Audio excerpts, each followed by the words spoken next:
Really? GOO. Dot. Yeah, this is a dot. Yeah, but the G in front of it should be. I'm sorry. User error.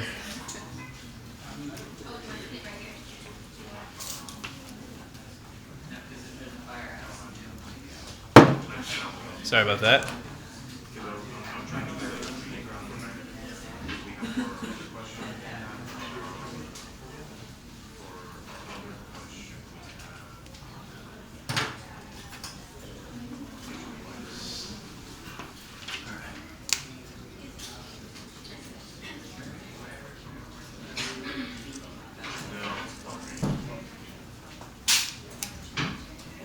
All right.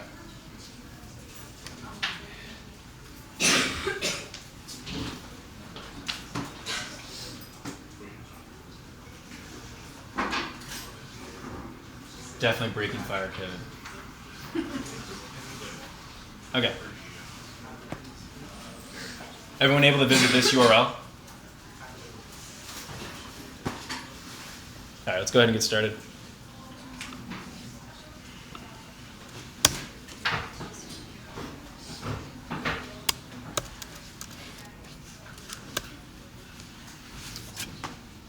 All right. First and foremost, thank you all for coming. We have an incredibly large audience, which is exciting. We have a lot to learn tonight.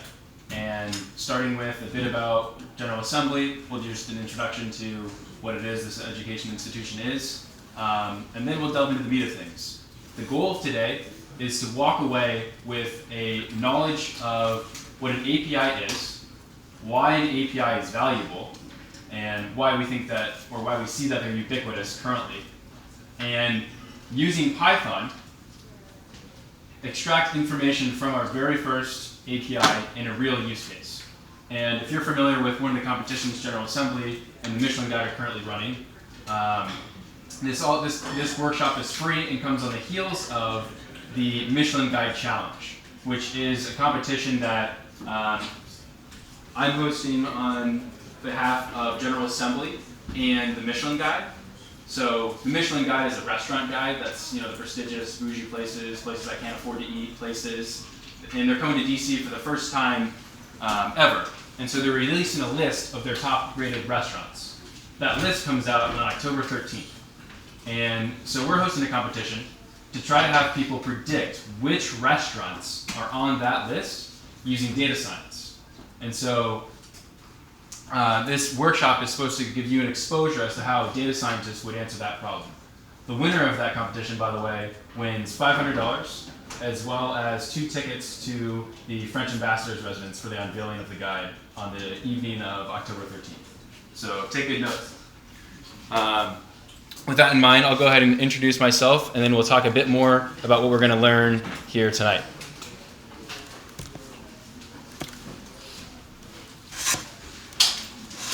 All right, so first and foremost, what is General Assembly?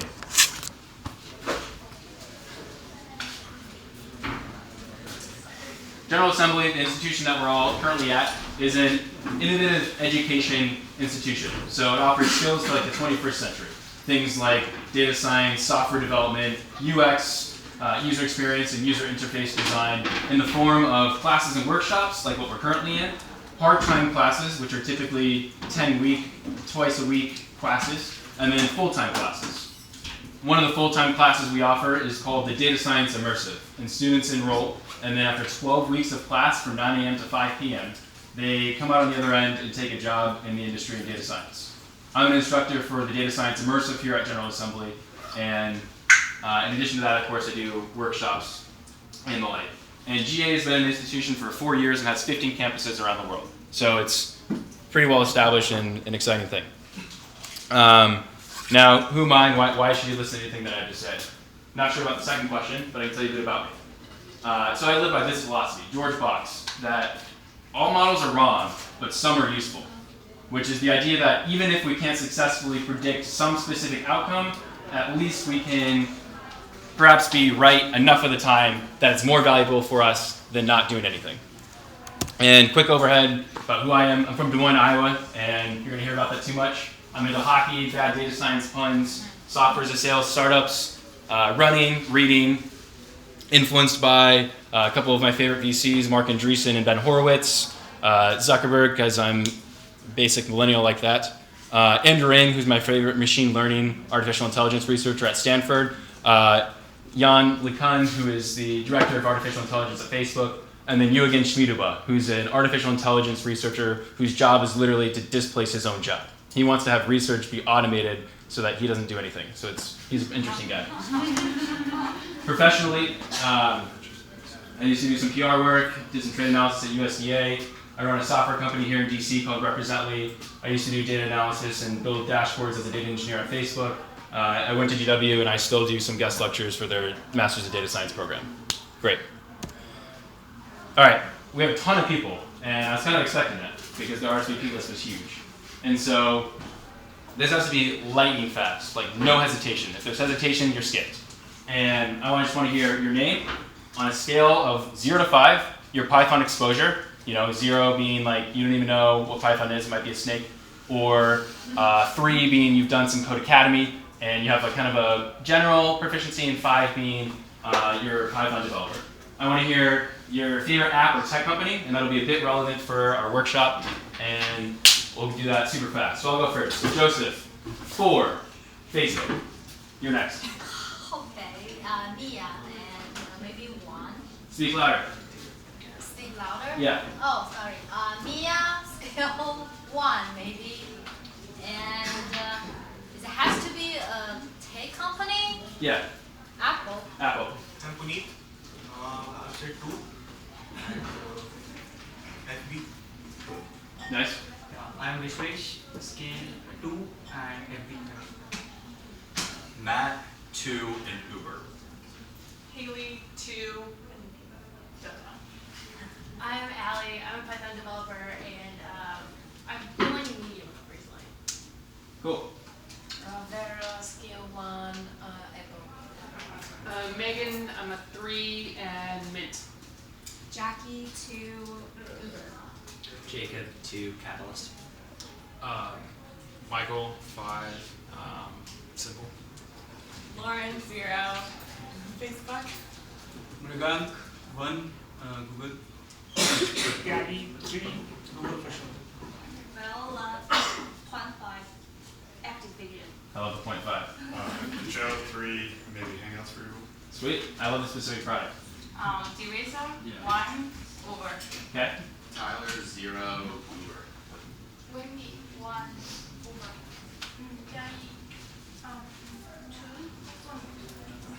Shreya, 0, Robin. Dylan, 0, Bloomberg. Timur, 2, Netflix. Anna is soft 2 and statement design. Okay.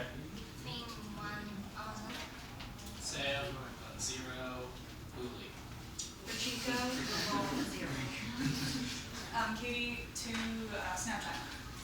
Nikhil, 2, Apple. Andre, 2, ABC. What was it? ABC for Google. Justin, hard 0, and Google. Lydia, 1, and LinkedIn. Jin, 1, Snapchat. Diksha, 0, Apple. Sai, 1, Google. Zach, 2, Sansa, TV doesn't disclose. Joseph, 3, Twitter. Tina, 1, Google. Casey, 1, WeChat. Yudan, 1.5, Alibaba.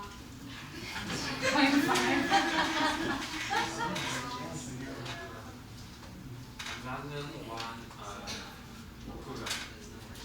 Hank, 1, Instagram.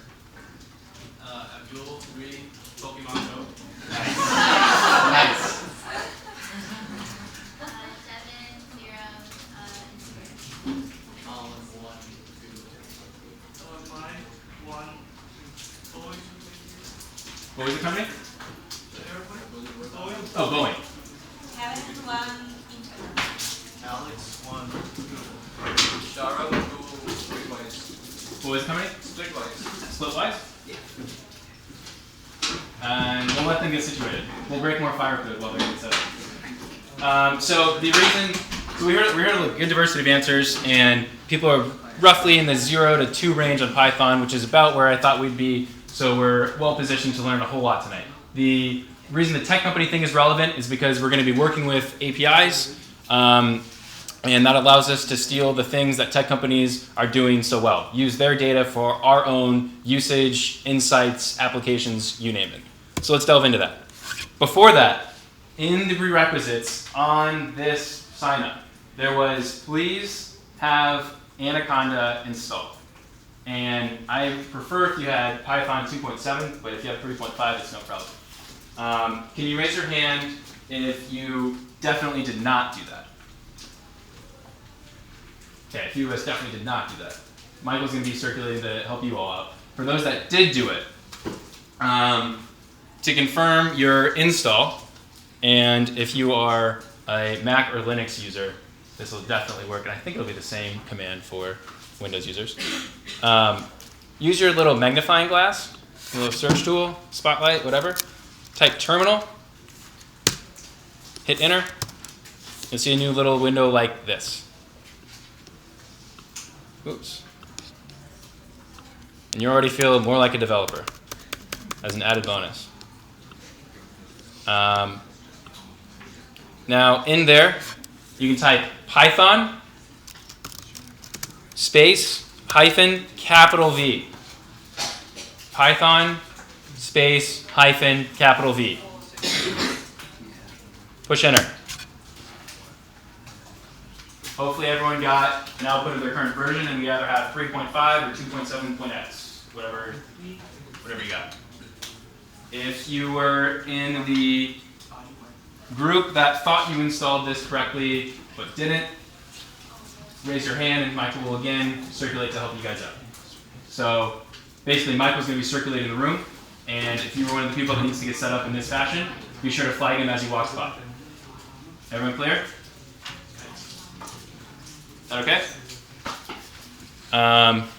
You can also see where your Python installed. Which Is the Windows bash the same? I think so for this command.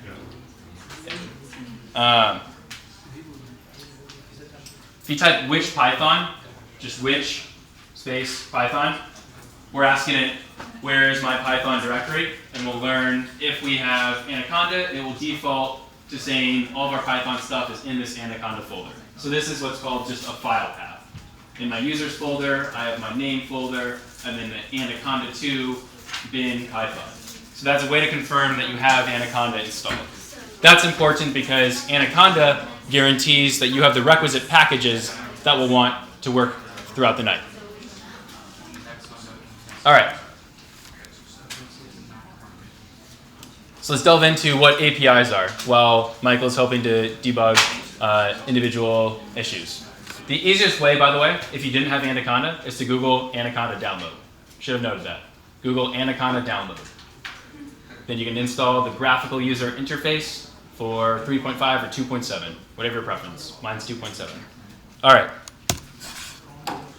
So the point of GA is to be a bit different when we teach. So that's not only making really bad jokes and shouting too much and stuff like that, but it also means being highly interactive. So I'm going to be asking for your all's input on a lot of things throughout the night. It keeps people engaged. It guarantees that we all get the same things out of the workshop, and it just generally adds to the vibe, especially when we have approximately 4 million people in the room. So APIs, what are they? Best guess. Best guess. An interface, okay? Programming, what? Programming interface, got 2 of the letters. Application, okay, it's an application programming interface. What does that mean?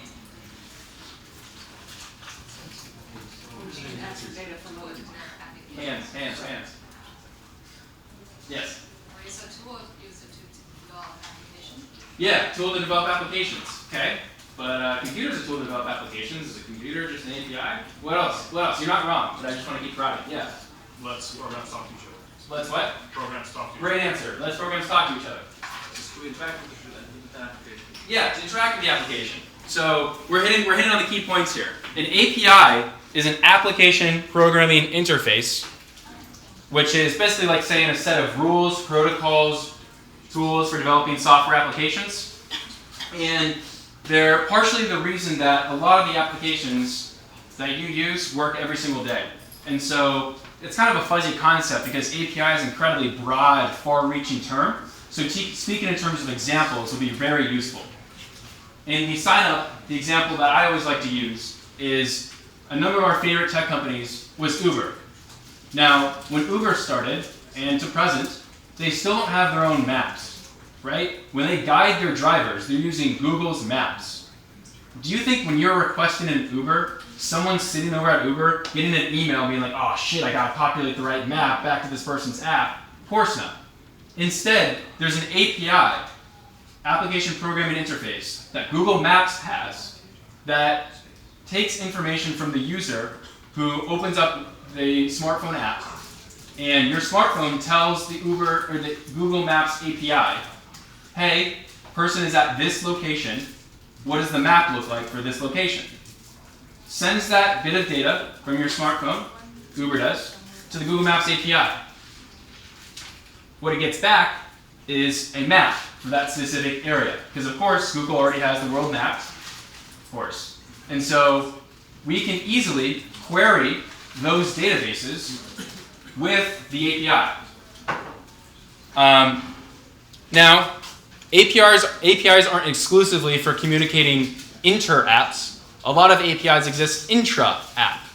You may have a private API where when a user does something on the front end of their page, like on their newsfeed, if the user goes to their Facebook newsfeed and part of the app, part of the Facebook app, newsfeed says to the database, hey, I need this type of data. And the database sends back that exact type of data. There's still an API interacting even if it's within a single application. So keeping that in mind, I want to hear why you think that's valuable. And think about it. Think about what an API is. It's a company willingly giving away their data that they've worked so hard to collect in their product and giving it away to other people. Why would a company do that?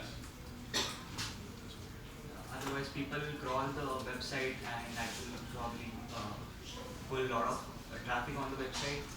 Yeah, so one answer says if they didn't make an API, then instead of there being a streamlined way to ask, say, Google for their maps data, people would create workarounds and write programs that automatically query it in a haphazard way.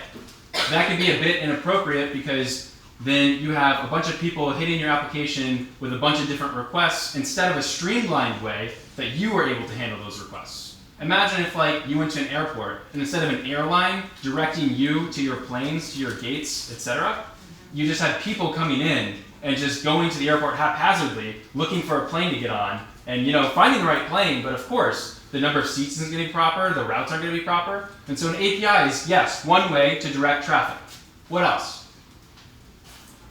Help businesses focus on what they're good at. So if you're trying to pull in data from Crunchbase or something, you focus on what you want to be focusing on for your business and allow the data to support that. Excellent answer. It allows companies to specialize in what their specific product provides. Think about the Uber example. Uber is providing a marketplace between drivers and riders. And what's crazy about that is they didn't have to build the maps necessary when they're functionally a transportation marketplace company, which is pretty astonishing, right? So Uber, instead of needing to map the whole world as well, can focus on their core competency of making the market to connect drivers and riders and use Google Maps in the meanwhile. So specialization is a great answer. What else? Yeah? Standardization. Standardization, what do you mean? So having a standard access requirement or the standard form in which you get the information back. Yeah, so a standard form in which we get information back, which is related to the first answer, where if you go to the airport, there's a standard way to board. I agree. What else?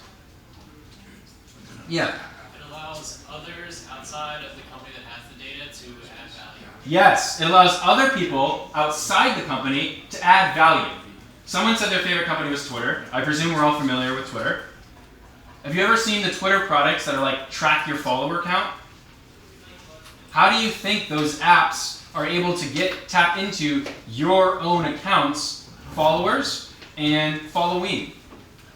via the API. They're able to query the API when you sign in with your user. Therefore, there's all these duplicitous applications and services that exist that are like sign in to track how many followers you have or how many people followed you and how many people unfollowed you this week.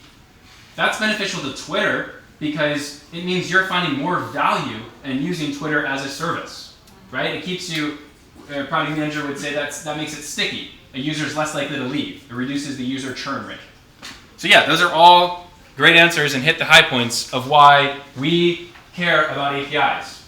They're channels to new customers and markets. We're attracting new users via your app being baked into other services. If you were astonishingly not familiar with Google Maps and you used Uber, you might be like, oh, Google Maps, great way to navigate and find out information about routes, etc. That grows your exposure. They can be private.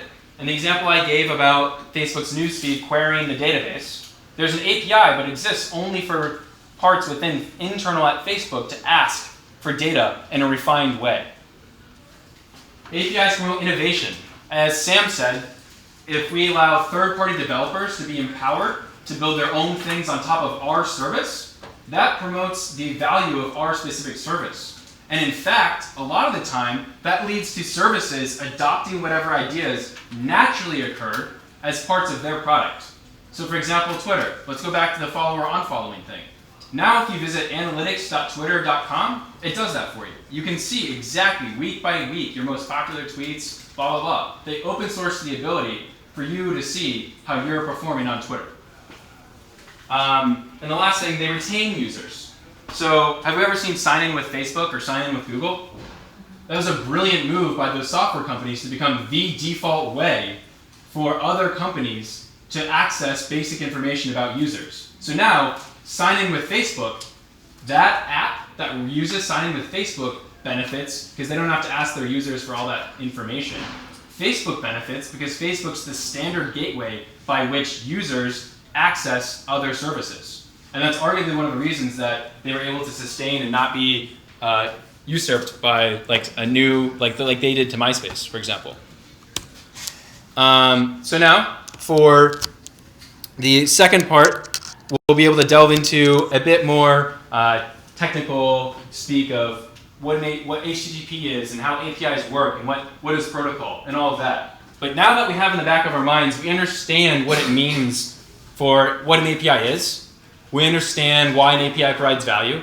And we understand that we as developers can now use an API, or we have an idea of things we could use an API for to deliver more value for our own benefit or to the company that we're using their data.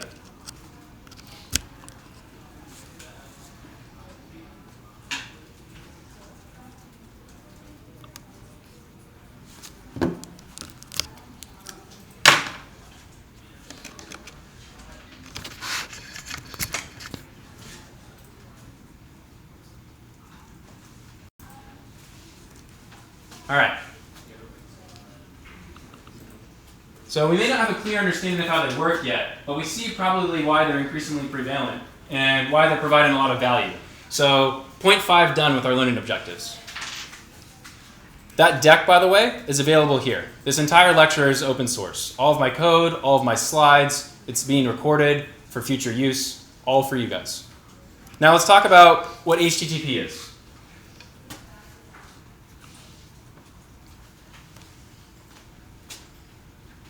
And think about what it means to use an API. Like how is the web structured? In fact, it's not an uncommon interview question at tech companies to be like, what happens when I hit www.facebook.com? What happens? We're about to answer that exact question because it's prerequisite to knowing how resources are retrieved on the web before we're able to retrieve those resources via our applications. So let's talk about this big wall of text that I put up here. APIs overview. In order to talk about APIs, we want to talk about this idea in software development called the separation of concerns. And the too long didn't read because who wants to read 5 full lines of text? This is more of a resource for you all. Basically what that means is software developers should specialize in the area of development in which they're best. And so if you're someone that really likes making visualizations or making things pretty on the front end of a website, what users see, then that's the area of development that you should focus on. And if you're someone like me who likes making models and doing model validation, finding predictions and providing value in that way, you may focus on the back end, maybe even data science side of things. And the reason why that may be valuable is because it allows companies to engage in best practices in each part of the development of their application. It's sort of like the reason why comparative advantage works in economics. People focus on the part that works best for them, and it just makes it a bit easier for us to build something larger. It's like that overused elephant analogy. To build an elephant, you want to look at each of its individual parts. That's kind of what the separation of concerns is for software development. Now, let's talk about how they're basically just a fancy term for making HTTP requests. So we've seen HTTP a million times. Perhaps we've even typed it a few times. What does that mean, and how is it directing our web traffic? Those questions will be answered and are requisite for us to understand how an API is valuable, or how an API works. And so, just as a quick aside, representational state transfer. If you're a bit, don't worry if you're like 0 on the Python scale, but if you're like on the 3 or 4 Python scale, you might want to look into what that means and what it means to design an API in that way. I've included a link for that. I found that when you have a diversity of audiences, the ones that are a bit further may want to look at extra resources, and the ones in the middle, you kind of want to teach like the 60th percentile, and the rest you want to try to participate to get them all on the same page. So that's what that there is for. So let's talk about what HTTP is, and then we'll see how that fits into the bigger picture of what an API is. So first and foremost, it's a protocol. It's our hypertext transfer protocol, in fact. HTTP is our hypertext transfer protocol. HTTP is our hypertext transfer protocol. All right. Saved you a point at trivia or something at some point. So, what does this mean? You'll see from this straight 1990s graphic.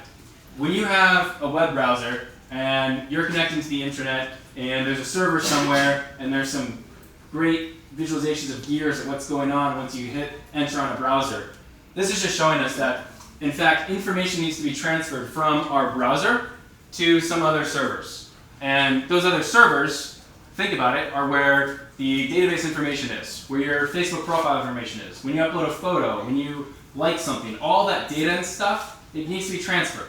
And it needs to be accessed in a synchronous way. HTTP governs how a lot of that works. And so in order to talk about HTTP, we need to talk about sort of the different stakeholders that are engaged in what's going on with HTTP. So we have, first and foremost, the client. So the parallel that I like to use is if you're sending a package, okay? And perhaps maybe even a relationship, if you've ever been in one of those before. So a relationship is all about communication, allegedly, and we have two parts. One part of the relationship is, and in our case it's going to be a bit of a one-sided relationship, a little bit, not too much. One side of the relationship is often asking for things or making requests or things like that, right? And that's the client. So the client, in this case, may be like your browser, Chrome, Firefox, Safari, whatever you're using to visit this web page. Your client made a request for some stuff.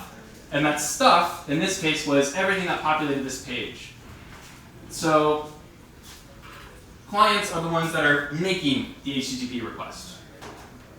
Now, there's other clients, like you can have command line tools, and that's what that second bullet is, like Perl and wget or wget, which is a good way to download things. Now, that's pretty cool. We have this client that's making some type of request. All right. So in the bigger picture of things, we have a client making requests. We know it needs to get transferred, and then what? It's being received. Yeah, it's being received, and then once it's received, what's going on? Sent to a database. What's that? The message is sent to the database where the data is stored. Yeah, it's sent to the database, and what's it doing in that database? Searching for things, okay. So we're still in the database, okay. Then what? Sending it back. right? Right? You need to have a client make a request, the server process that request, and in the case that the example we were talking about, that's like querying a database for something, a photo, a who liked this page, a how many Venmo payments were made, whatever. And then the server, after processing that request, needs to send a response. Okay? So that's where we're at in this process. The web servers, they receive the client's requests, and they process the requests, and they produce responses. So in our one-sided relationship a bit, we have the needy person, don't be the needy person, sending lots of requests, and then the server processing those requests and sending things back. So, again, a great 1990s graphic. We have the client sending a request, and then we have the server, or like the message broker, it's kind of an antiquated term, forwarding the request, and then in our case, this is like the database thing happening. Like, let's say you visit your Facebook newsfeed, and your Facebook newsfeed needs to populate photos, who like those photos, and all the stupid things your friends are doing. So all the stupid things your friends are doing comes in here. And then it needs to get sent back so it populates your newsfeed, right? So that's what's going on here, is it queries the database, finds it, and sends it back. And then you, the client, your web browser, then has that information. And so what are some outstanding questions in this process? What are some outstanding questions?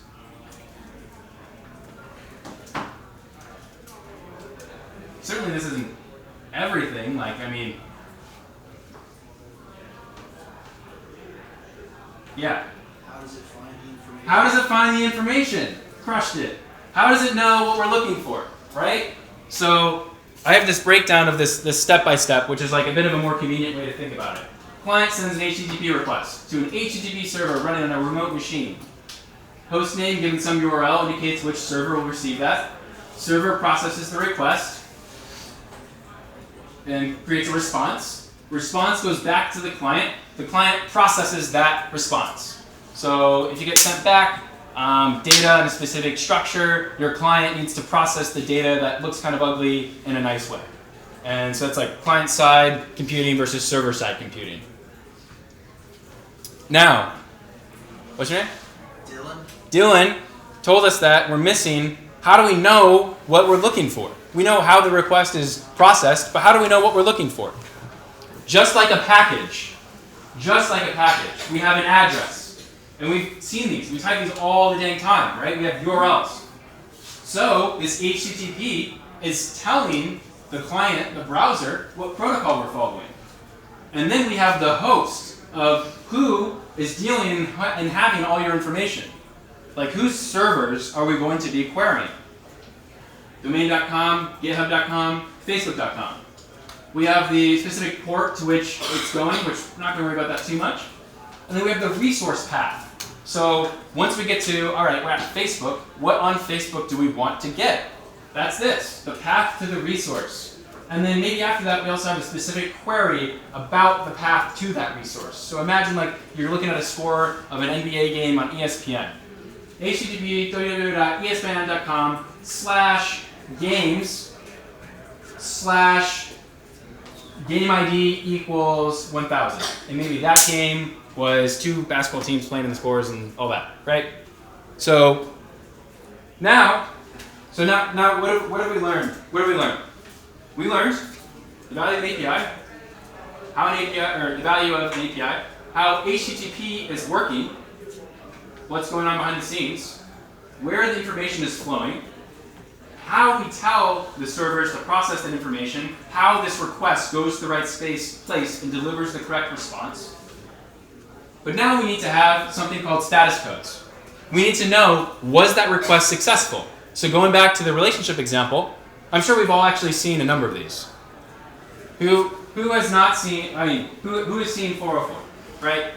So you're in a relationship and you're like, significant other or whatever, is like, hey, I don't know, clean up your socks. And you're like, 404. Can't do it, not found, right?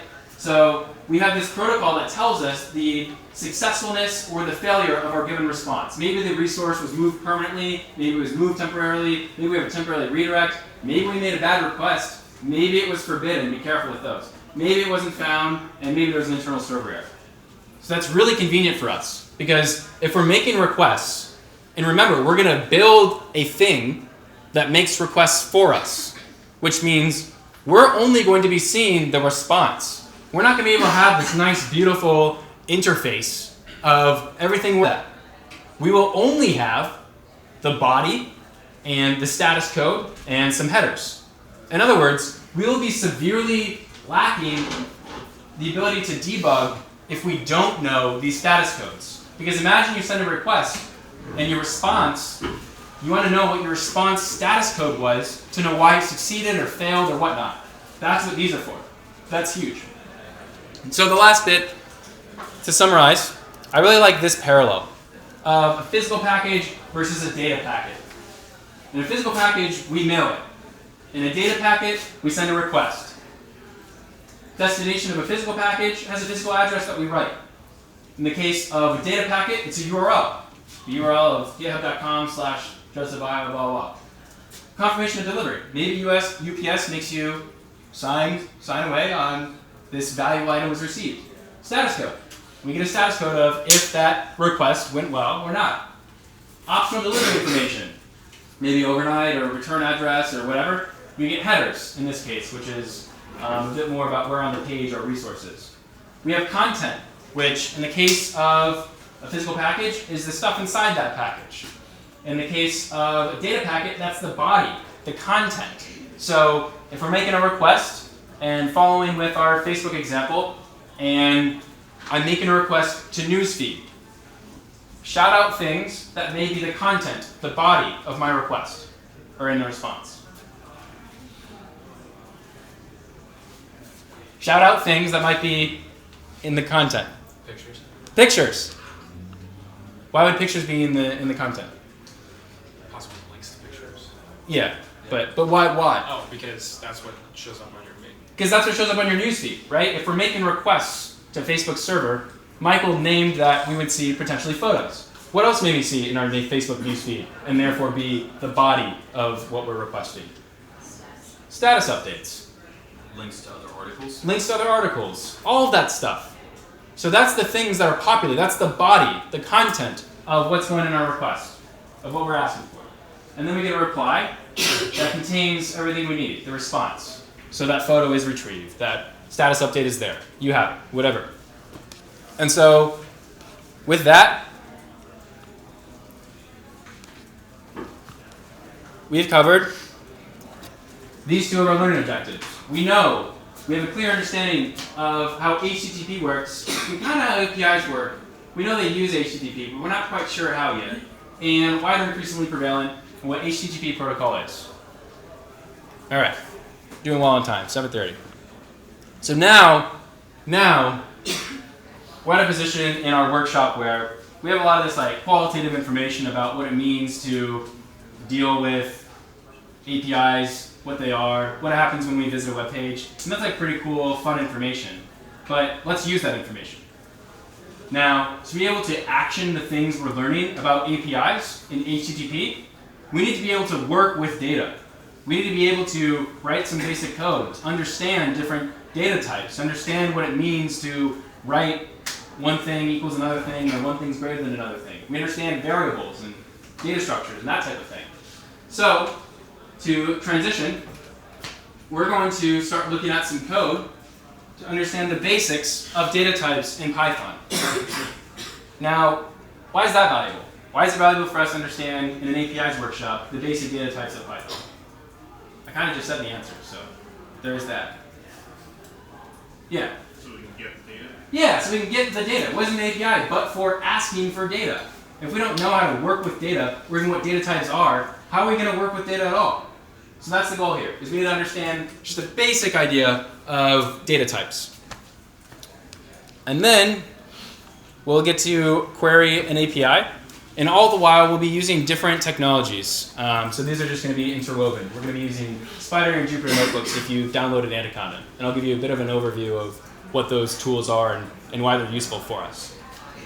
But at this point, I'm going to ask, so since we're gonna use Jupyter Notebooks right now, which is a way to easily look at and share Python code. So there's two things you can do. You can either A, follow along just looking, or B, what I encourage you to do is run the code with me. Maybe even write some of it and edit it and play with it a bit. That'll just give you a lot more engagement with what's going on and also the ability to take away a bit more from this workshop such that you can edit and create your own different data types. So in order to do that,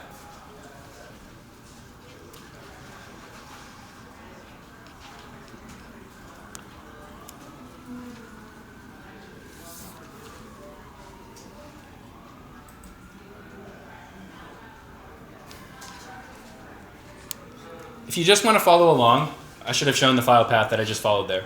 So I'm at this URL, and I'm going to go to the code folder. In the code folder, I'm going to open up intro.ipynb.ipython notebook is what that is. And you'll see there that this kernel saved all the outputs, so everything should be already run, which is pretty cool. So that's kind of like the passive. I'm just going to kind of scroll, follow along way. What I encourage you instead to do is we're going to download this file, and then we're going to open it using Jupyter Notebooks. All right? So, easiest way to download this thing. Michael, would you be comfortable showing or going through clone, and then we'll open it? Yeah. All right. So, Michael and I are going to help you with this process, but basically, I'm going to show you how to steal all my materials, which is pretty exciting. Steal everything I have, or most of it. All right, so visit the GA-DSI repository, okay? Visit that spot. You see this clone or download button that's like steal all of Joseph's stuff? That's the one you want. So we're going to click that.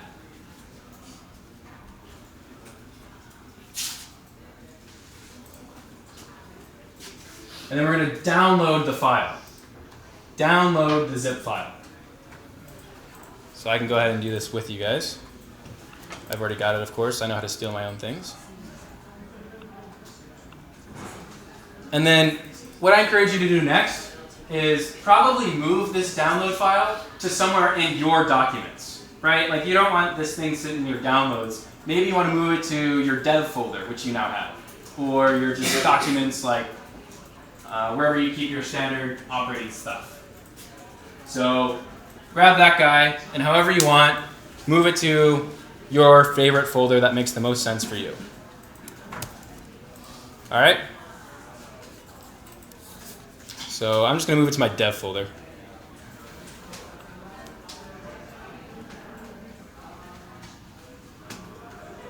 So far, so good? Everyone's got all my stuff downloaded? Stolen? All right. Now let's open that zip file. So it unpacks in the location in which we opened it. Anyone, raise your hands if you're having problems. We have Michael here to help debug things. Everyone's okay? All 400 of you. All right. We're gonna, now that we have that, all right. Now, if you downloaded Anaconda, you should have a thing called Navigator. Okay? Navigator. So, search Navigator. Open that guy up. Wow, Joseph, this is a lot of steps just to steal your things. Open that guy up. Click OK because you want to be a good person and send your crash reports so all developers benefit. All right, so here's a few technologies we have. Today we're going to be dealing with Jupyter Notebooks and Spider. Right now, remember I said this was a IPython notebook file, .ipynb. we're going to open up Jupyter Notebooks. Okay? So everyone click launch. Get to feel like a awesome developer again. And bam, at localhost, you have a local server running. That's pretty cool. And in your local server, look at that. Someone hacked into all your stuff. No, you have all your files listed, right? It's your local stuff shown on your local server. So now, what do you think we're going to do? Open the file. We're going to navigate to where we downloaded that thing. If you downloaded it in your documents, if you downloaded it in your dev folder, navigate there. All right? So remember, I put mine in the dev folder. So this is going to load my dev stuff. And it was called GA DSI Master. All right? Yeah, question? Yeah. Thanks, Michael. All right, everyone got Jupyter open. We're slowly navigating to where we should be. All right. GA DSI Master. We're going to go to the Intro to APIs Python folder. And now we're at the same folder where we were on the web page. And so all the folders and file structures are the exact same. And so I'm going to go right into my code. And in code, look at that. Intro.ipynv. Click that.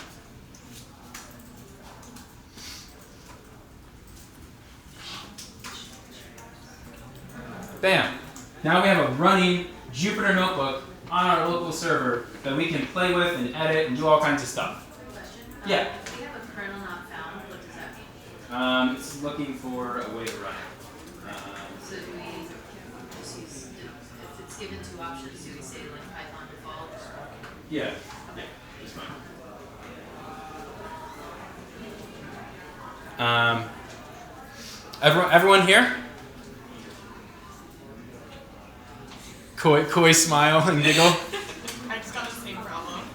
Yeah, I think if you just choose Python default, then I get to what you have. Okay, so you just hit enter. Yeah, it'll come up below that. That'll obviously have to drop it down to just Python default, and then Okay. just like okay. All right, so at this point, you've heard me talk for way too long, so we're going to take a little break, and that's intentional. If you're not at this stage, but you wish to be at the stage where you could be following along, Michael and I can now circulate and help you out. The cool thing, we'll give you till 7:40, so 7 minutes. We can get out of this super hot room. Remember, we're going to have to come right back in. 7:40, all right? So get up, walk around, get some water, go to the bathroom, whatever you want to do. And I'm in here to help out. One sec.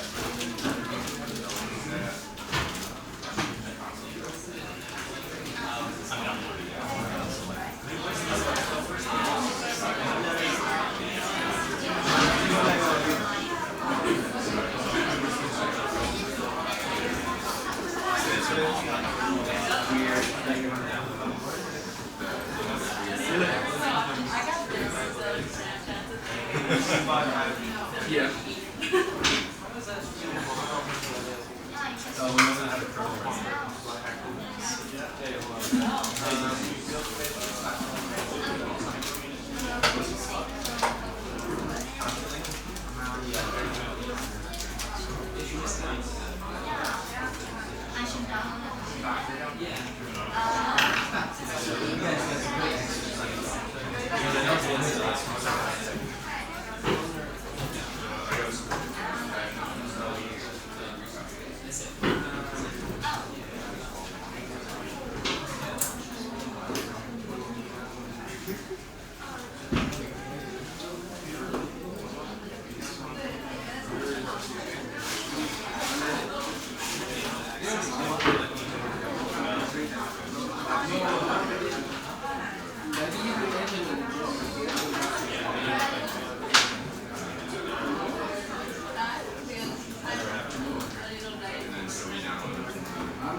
I didn't advertise this earlier, but there's coffee and tea in the corner. That's my fault for not advertising that. You're welcome to have that. And by the corner, I mean when you came in, the front desk, you were staring at it, to your left. Corner this corner that way.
Twitter bots right now?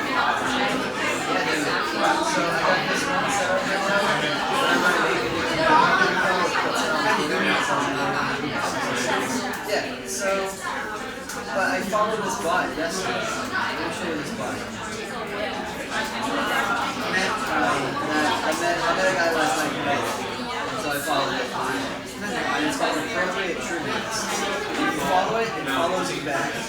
And then whenever you tweet something, not every time, but sometimes, it says things like toilet covers for toilet cleaning, trees for We do all 5 tree minutes. guys, So it's 7:45. rejects for the rejects god, mark for the mark for the yeah, and it just says stuff like that. Camels for the Tamils god, right? And so, first tweet is my bot saying, hey, I made a new repository, and then it replies, repository is a repository. It's got like almost $10,000 and it doesn't make more than one tweet per person per day. But he's got 10,000 followers. So it makes another one every like 30 seconds all day. I don't know, I was going to send up my own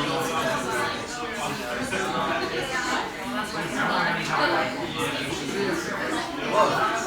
Yeah, I don't remember that. Bro, in lab today? Did you go to lab? This is a shit shed. So, did you post that? Yeah. Really? Yeah. That everything's fine? I got 3 good notes.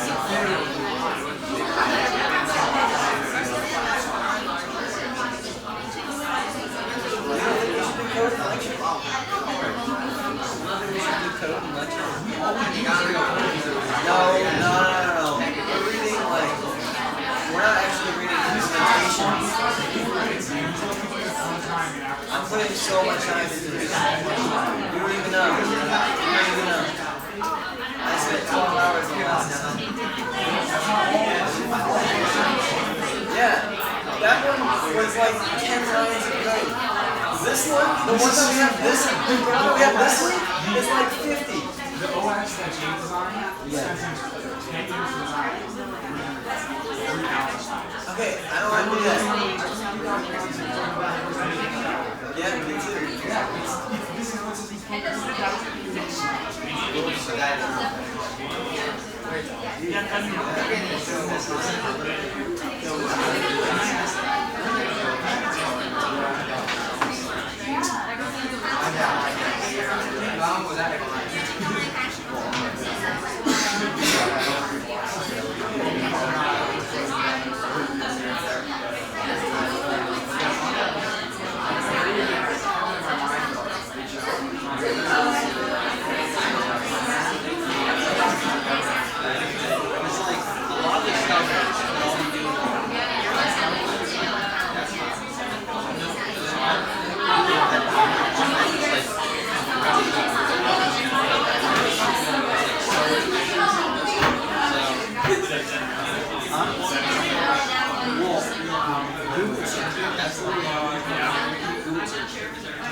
That's literally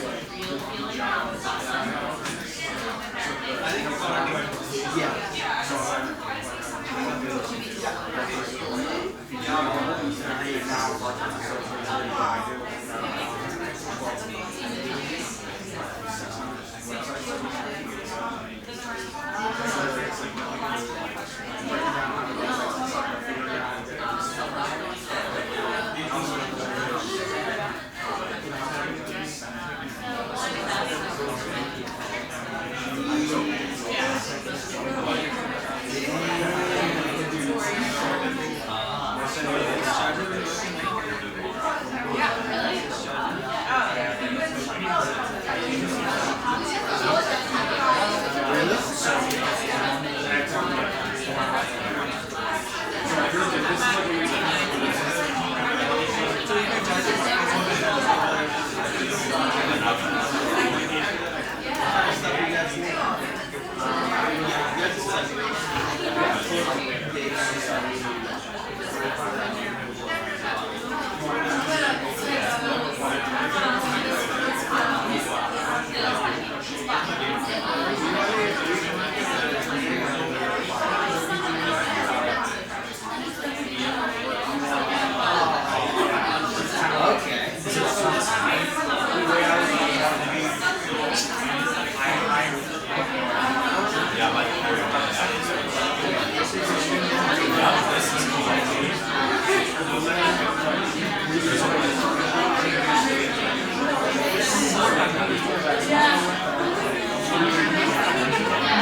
Oh yeah.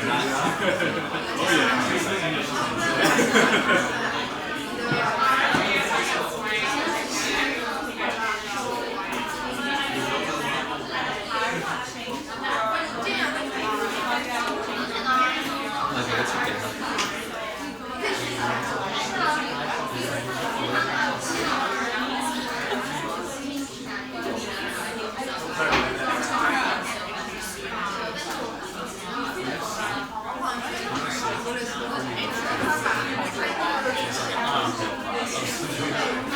All right. Live streams like It's kind of out.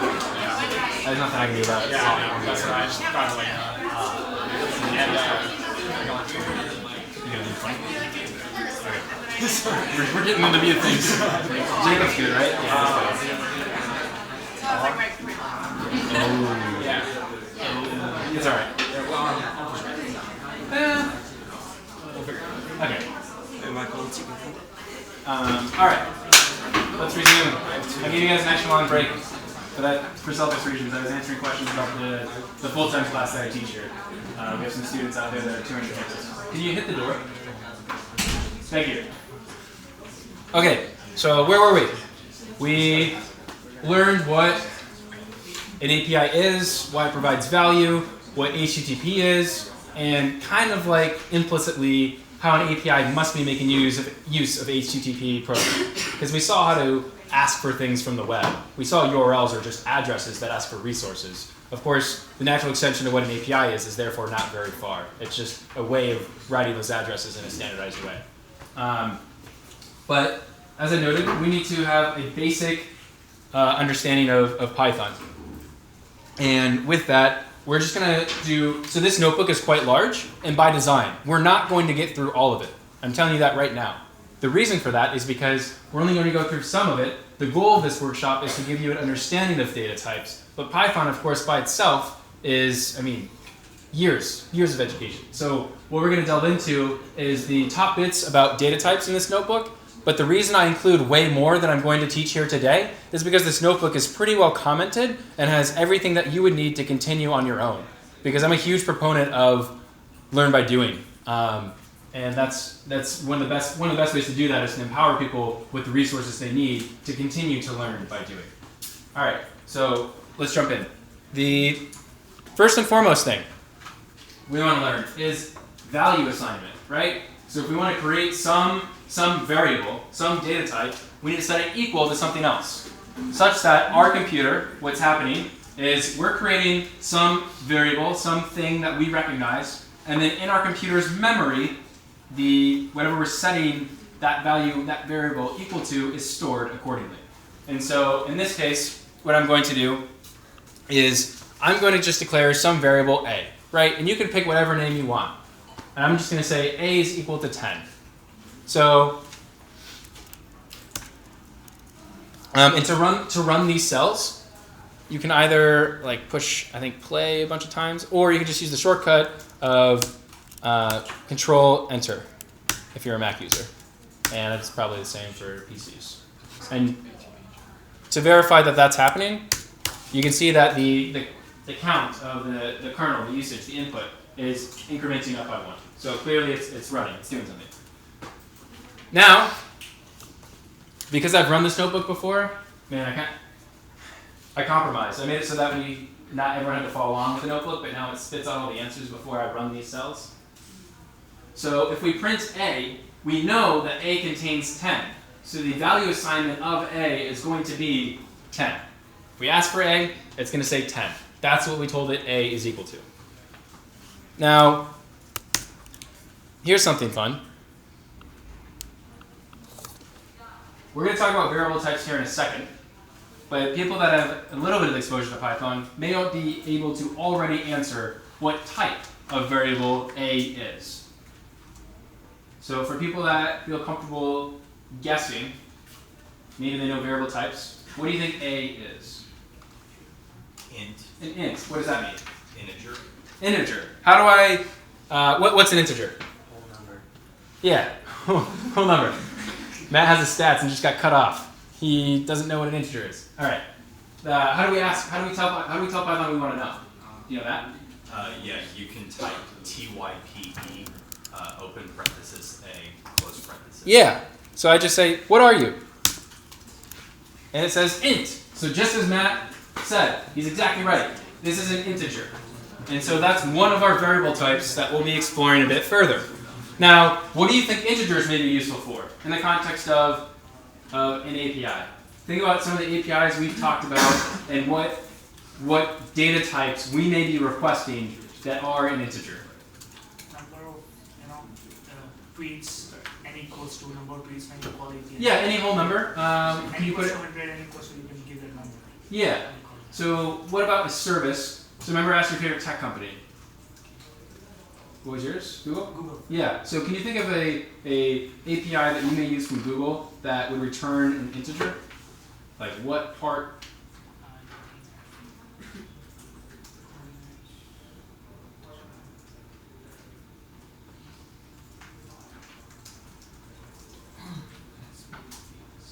Maybe any API that is for weather, Google Weather API. Yeah, and then so weather API, and then what would be the integer part? Temperature, any. Temperature. Yeah, maybe. Maybe temperature is only going to be returned as whole numbers. So if we ask for temperature, it's only going to give us whole numbers. Or maybe, because remember, we wouldn't be able to store 10.1 as a temperature, as an integer rather, right? So maybe for the Google Maps API, maybe the number of restaurants in a specific radius that I ask for is stored as an integer, because there's no such thing as half restaurants, really. Even food trucks are considered a whole restaurant. So maybe the number of restaurants via the Google Maps API is an int. The number of likes on a photo is probably stored as an int. So that's pretty cool. Something sort of connecting. Data types, information, getting it. All right. Now this is just a demonstration as a bit of an aside, but we're going to use this later, of using packages. So packages. All right.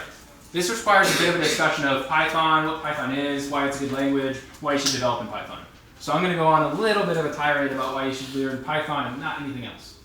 Python is a great language to learn because it's pretty simple, like syntactically clean. It's also an open source language, as most are, which means that the contributions of others, of the I built this, or you built this, no, I built this, as I like to call it, is very true. Like, for example, the package that I'm about to use, I didn't have to write the thing I'm about to use, this package called math, which contains mathematical operations. I didn't have to write all the functions that come with math. For example, like taking the logarithm of a number, or asking for the number e, or the number pi, right? Like, I didn't have to myself define all those things. Someone else already wrote a package called math. A huge benefit of Python is that there's a large, healthy, open source developer community such that 9 times out of 10, as you're starting your projects in Python, if you're thinking, man, I wish there was a way to handle this type of thing, 9 times out of 10, you may find a package that will handle that type of thing for you. So that you built this, no, I built this thing is real. Another reason that Python is a great language to learn is because it's great for mathematical operations and scientific calculations. That actually came out of academia. And in fact, Google, when it was first written, was written in Python, as was YouTube. And it has a lot of applications. So Python sort of has this joking rivalry with R, which is a statistics scripting language. And I say joking rivalry because that implies it's a contest. Python is overwhelmingly the superior language you should learn. The reason for that is because in Python we can do things like build software, as well as the open source community is just much stronger, and data science generally is trending towards Python for a number of those reasons. The libraries that do like machine learning for you, or techniques like that. I think we have an R developer in the room who's been got. The reason why Python is superior is because it's equally a language for doing scripting, which doesn't make a ton of sense to us, as it is for building software with objects and things like that. Basically, long story short, you could build a website in Python, as well as do like scripting stuff in Python and calculations. But in R, you may only be able to do the scripting calculations stuff. But it's a very strong statistical computing library. What about Python for data visualization? I've heard that R is a lot better for especially interactivity. No, Abdul. I've heard the best data visualizations are built in D3.JavaScript, in which case you might as well not use R to try to get to D3. You might as well use a real developer's language. Just saying. Yeah. General Assembly offers a part-time class in JavaScript that I'm taking to try to build cool visualizations because he's kind of right. Visualizations are a bit tougher. However, all the things that you would need to do are duplicated, except for our Shiny apps, which, I mean, take about 14 years to load. Anyway, enough of hating on R. Python is a great scripting tool for building software, for doing calculations. It's easy to learn. Things like when you declare a new data type, like when we declared a equals 10, Python automatically knew that a was an integer. Whereas in a language like Java, you'd have to declare new var int is 10 or a is 10, and you have to declare what type of data structure you're dealing with. And so it's very nice that these things are handled for us. The other significant thing about Python is this concept of white space, and white space having significance. We'll see throughout some examples here, there's indentations. And those indentations in some other languages don't carry purpose, whereas in Python, they do matter, the tabs and so forth. And that is an important note to keep in mind. All right. R hating aside, Abdul's learning Python tonight. We are going to use a package called math to do just some basic calculations. And the reason that this is here is just to show you how I could go on a rant about packages and how I didn't have to write the math thing, rather than just like math is a package we're going to use a bunch tonight. It's more just to demonstrate the value of packages in open source development and that type of thing. And so to use the math package, I'm just going to import math. So be sure to run that cell. Otherwise, your notebook won't know what math is, or won't know what the specific operations of math are. Some come default in Python. Like obviously you don't have to import math to just do 3 plus 3, but doing more complex things, we do want it for. And so, boom, you see? Look at that. I didn't import math. So I got a name error. Math is not defined.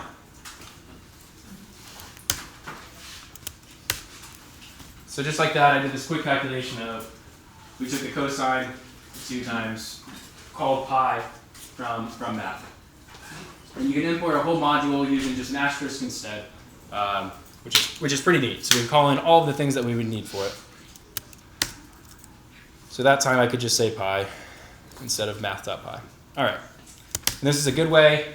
I've been referencing this a bunch. This is a good way to see everything that's in math. There's also documentation and all kinds of stuff about open source development. If someone else built something, you don't know everything that it contains unless they've made a document and you read the documentation of the things that it can do for you. So documentation is very important. Okay, so we learned about value assignment. We learned that Python already knows how to do what variables we're dealing with. Right? Inherit is the right word, that's a specific term. We learned that Python can understand and know what variable we're talking about. So now let's talk about some of the different variable types so that we can all be in the same place as Matt as saying, what does it mean to have an integer? Like, what is that? So, what was your name earlier? Sorry. Danny. Danny? Yeah. Danny said that he wanted to handle what? Sorry. That he wanted to handle temperature with an integer. But I mentioned that we can only do whole numbers. That's what integers are. Kind of like whole numbers are opposites and zeros. Elementary definition. So if I want to do a different data type where I could use decimals and stuff, that's called a float. It's called a float. And you'll note here that, again, Python automatically knows when I'm declaring x equals 1.0 and then I ask for the type of x, Python knew that that needed to be a float. That's significant. If we haven't seen Python before, we don't know how sweet it is that it does that for us. It's pretty sweet. Now, this is just a demonstration to show the same thing that I discussed above. Let's have a bit of a discussion about operators real fast. I mentioned that we don't need to import math to do basic functions, and in fact we don't. I can do addition, subtraction, multiplication, and division. The operators for those are pretty intuitive. We've seen them before. Plus, minus, asterisk for multiply, backslash for divide. So I can run that and get those answers. And notice that the cell input, cell output is all right there for us. Power operators are like two multiplication signs, so asterisk, asterisk. All right, now this is interesting. This is a different, this is funny. The words true and false, Python seems to already know. You notice how they're green there rather than like black when we declared 10 and stuff like that? So that kind of says to us, these things matter, as well as the word and. Python recognized the word and as also being a thing that it can recognize and know. It's not just a variable name or something that we've input, but rather the language knows. And so, does anyone happen to know the data type that may contain a true or false operator? Yeah. A Boolean. A Boolean, exactly. Boolean is the name for a data type that contains only true or false. And so here I'm just showing you some Boolean operators and showing you what happens if I say true and false, not false, true or false. So true and false inherits false, not false is true, true or false is true, because it's an OR statement, and it's always evaluating is this true. Always evaluating is this true. So true and false? False. Right. Answer's right there. All right, one more quick thing about operators. We have greater than, less than, greater or less, or greater than or equal to, as well as less than or equal to. And you'll note that in this notebook, which by the way, I remember that you made this, I made this thing. This is not my notebook. I stole this from some dude and gave him credit at the top. That's great. Continuing on. When he wrote this, he gave an example of every single different inequality that we can handle in this case, right? So we have the greater than, the less than, or less than case, the greater than or less than case, and we get to see how these operators work. I'm not going to spend a ton of time here because it's pretty easy to just kind of intuitively grasp, and it's going to be there for forever. This notebook is you guys'. You downloaded all my stuff after all. So now, here's something that is kind of significant. If we want to compare equality, notice that how many equal signs are we using? 2. What if I use just one? Yeah, it's assignment. One equal sign is assignment. I'm saying this thing is equal to this thing, not asking is this thing equal to this thing. And so if you remember, the very first thing I did was A is equal to 10. I was assigning A the value 10. In this case, I'm asking, is the list 1, 2 equal to the list 1, 2? And it's true. They are equal. Okay, one more data type here, or do I want to do lists? We'll do a little bit of lists based on time. Okay. Strings. What is a string? You can kind of already see. What is a string? Yeah, text. It's a collection of single characters. Strings are collections of characters. So, text. And so in this case, I'm declaring S equals hello world. And then I ask for the type S, and I get str. It's a string. This is interesting. What do we think len means? Length. So I can ask for the length of S. And it says 11, which means it's counting. Yes, nailed it. It's counting spaces. Space is also part of our string. So if I were to go like this and ask for the length of S, it's only 10.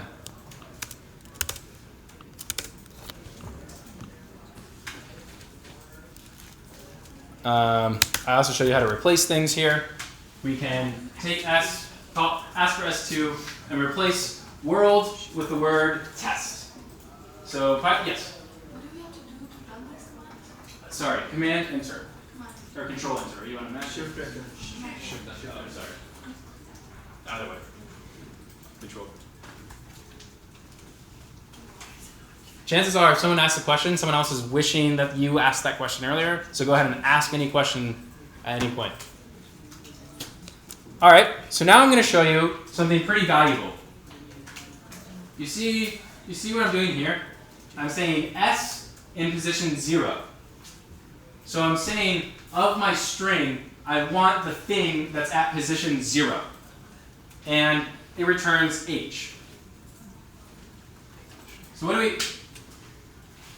do we think that's significant? What's that? The index starts at 0, which is what happens in every programming language except R, because it's not a programming language. And MATLAB. And MATLAB. Which is also not Yeah. In case you needed any more evidence, you can just ask any programming language. But the nice thing here is I'm showing you how to do slicing and ask for specific bits of this basically array of characters. Kind of premonition there. So you can see here, I can actually ask for where I'm splicing between two positions within S. So I can say from the 0th position to the 5th position, which is pretty valuable, right? To be able to splice things on the fly like that. And so I have some examples here of splicing. I can take, for example, everything from 6 onward. Just like that colon. Take everything.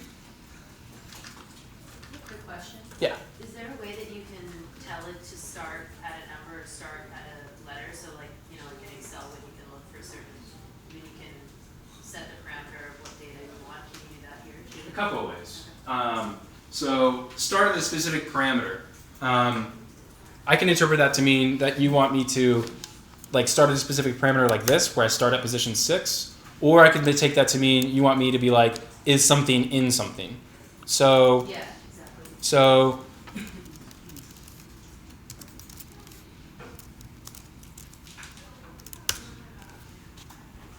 see what I did there? I said this string WO in S in Python says true.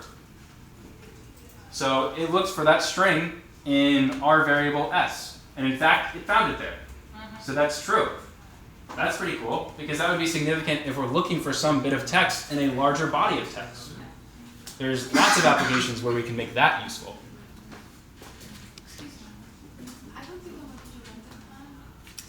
Yeah. Yeah, no. I want to skip ahead to lists real fast because we're going to be using those and I want to have time to use them. So jumping ahead to lists a bit, I can define lists which are collections of data. In this case, of integers. So oddly enough, I'm defining 1 as a list that contains 1, 2, 3, and 4. And so if you've worked in any other language, this is like working with an array. And I can ask for the type of 1, and I can also print out 1. And predictably, the list is type list, and it contains the things that I set the assignment to of 1. So that's pretty valuable because imagine if we're making an API call, and I want to store a bunch of stuff, right? Like, prior to knowing what a list was, what I would have to do is if I was like, hey, Google Maps, what is every restaurant in a 0.5 mile radius of this point? And then every time it returns something, without a list, I'd have to make a new variable for every single thing that it returned, right? So with a list, I can just add all the stuff that it returns to the same list.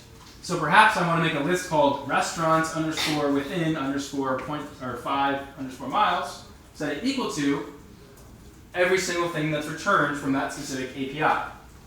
So lists are very useful for us. And in fact, we can have lists of lists, which is just like having an Excel sheet. It's a list of lists. This is a little deep, but memory-wise, is it a linked list for Python? Do you know? I don't think it is. No, it's like its own. It's in principle the same thing, but they use like what would be an equivalent to an array list. Oh, okay, so it's like an index. Yeah. But they basically like handle all that kind of stuff for you. But you can kind of just think of it as an array list. That makes sense. So. Thanks. And likewise, I just want to show you that we can do things like grabbing positions in our list. We can grab the 2 things before the end, or the last things before the 2. We can grab things between things. We can grab just the position at 1 thing, which is pretty valuable because I could say, what's the first result that was returned in this list? Or what is the last? Or what is the first to the 10th? And that's valuable for us. Sorry, I got another question. Yeah. How does this work when you have like multiple columns? It's like this is relative to one list. Yeah, this is just like a single dimension. So, extra resources question. And I'm happy to show you exactly how to handle things called data frames, which are just like an Excel sheet, because you seem very familiar with Excel. Yeah. Yeah. So, the last thing, yeah, I don't want to go into dictionaries. I want to go into using our APIs. So I'm just going to go through and describe what dictionaries are, and then you all have the code. Steal this code, go for it, to see the value of what a dictionary may be, a different data structure. So a dictionary is something that contains key value pairs. Key value pairs. So if we're defining a dictionary, in this case I'm defining some dictionary called params. And params has a key and a value, a key and a value, and a key and a value. And so I can ask for the type of params and it's a dictionary. But here's the useful thing about that. Thanks, man. I can ask for the key of I can ask for a key and get the value at that specific spot, right? So potentially I'm making a dictionary of students in a class in their grades. And so instead of, remember with like our lists, we had to remember the exact position of where things were. If I want to know like how Michael's doing in this class, and instead of being able to think about, man, where is he stored in my list? Because I have to ask for the specific position where his grade is. Instead, I could just store that in a dictionary and make the key, what do you think I should make the key? His name, yeah, his name. So I'll make the key Michael. And what am I going to make the value? What? Failure. His grade. Failure. He left early. Failure. So now whenever I go to my dictionary and I ask for he, Michael, it'll say failure, which is very useful. All right, the last introductory thing that I want to delve into, because we're going to use these, is this whole concept called control flow. And so this whole run through is like, man, we're going insanely fast. The Code Academy resources for this stuff takes you through, like, I think a few lessons before you get to anything like control flow. So let me introduce this concept, and there's a lot of reinforcements and a lot of resources that I have to guarantee that you're solid on it, but I need to introduce it so that we can make use of it here in a second when we're working with our data that we get from the API. That sound good, everyone? So control flow.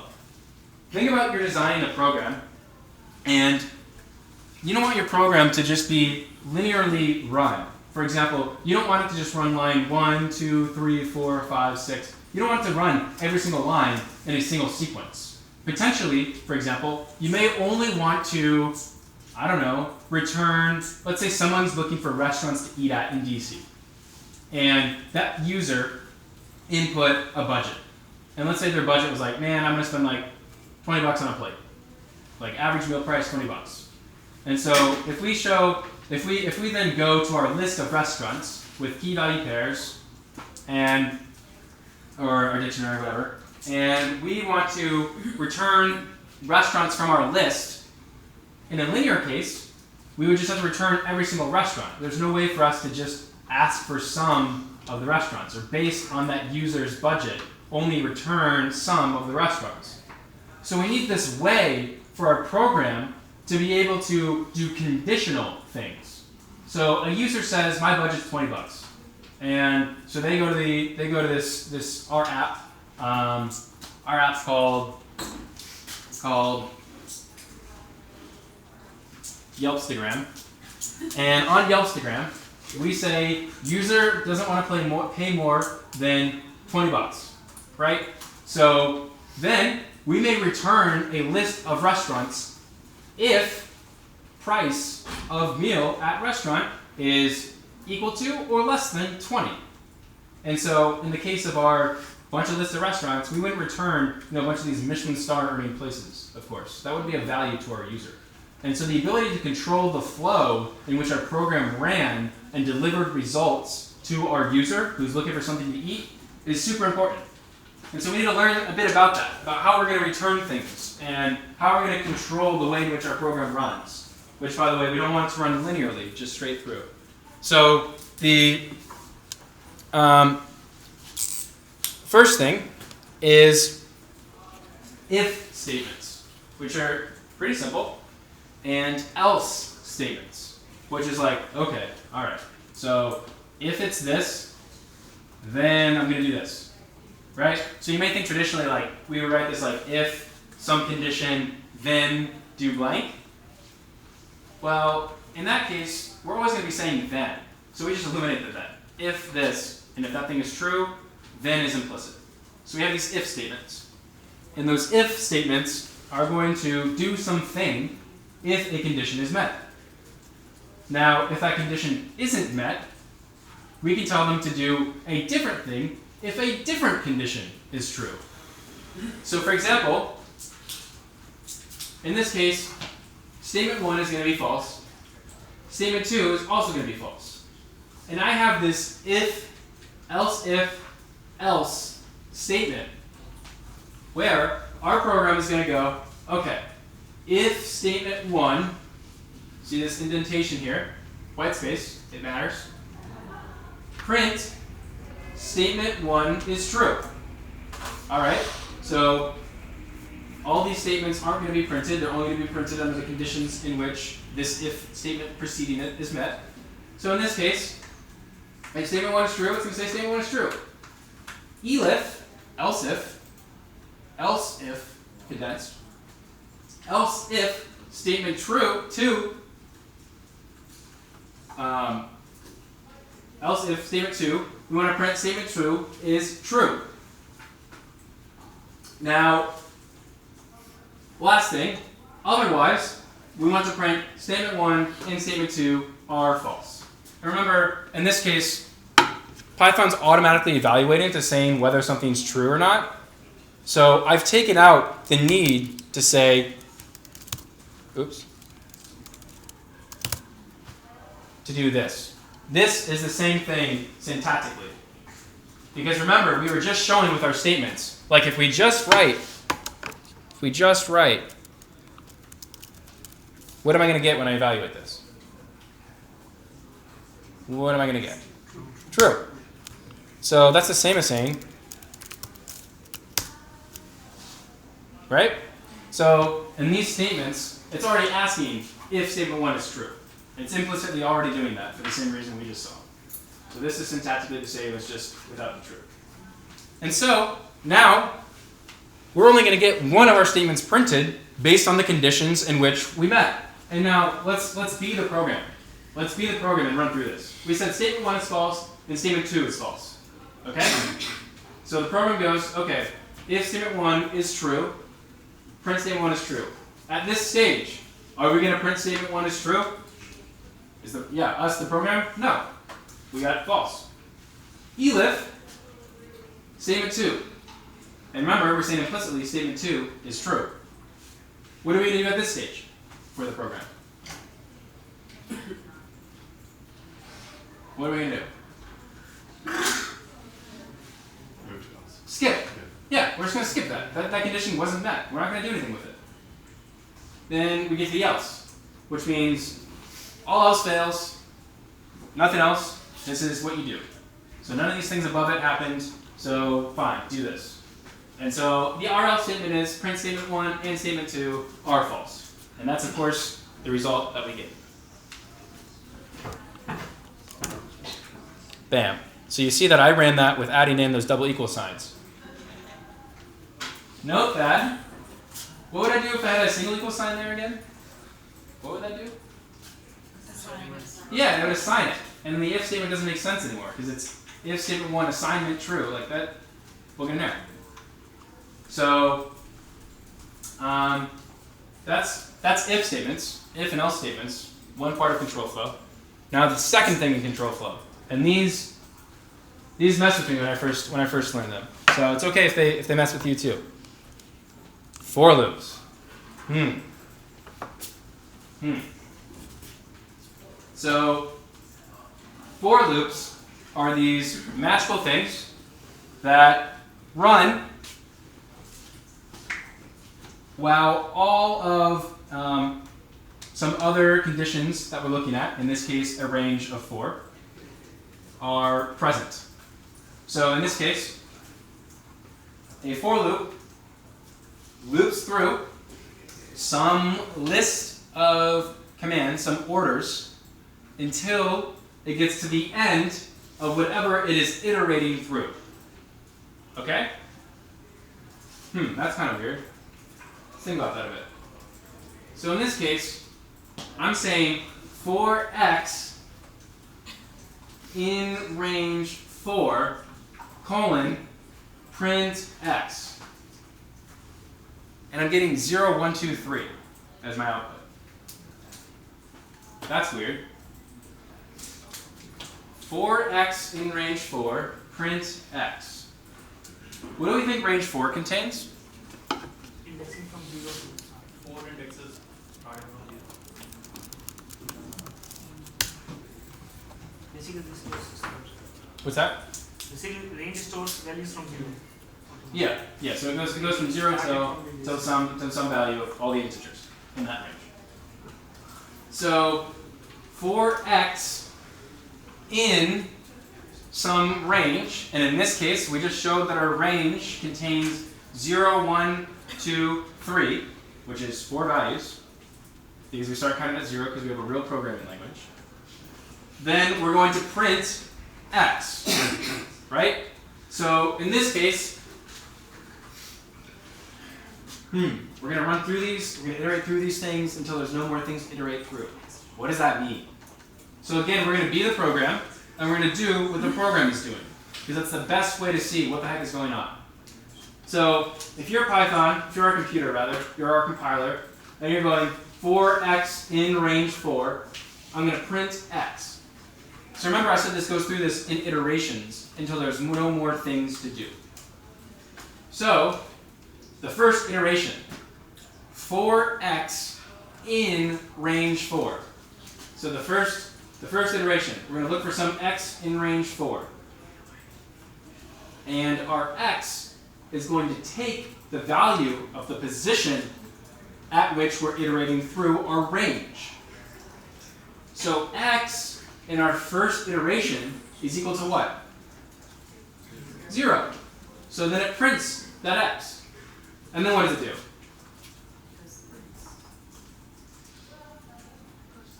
It goes back, because there's more things in there. There's more things to do. And we're stuck in this loop until we finish all the things we have to do.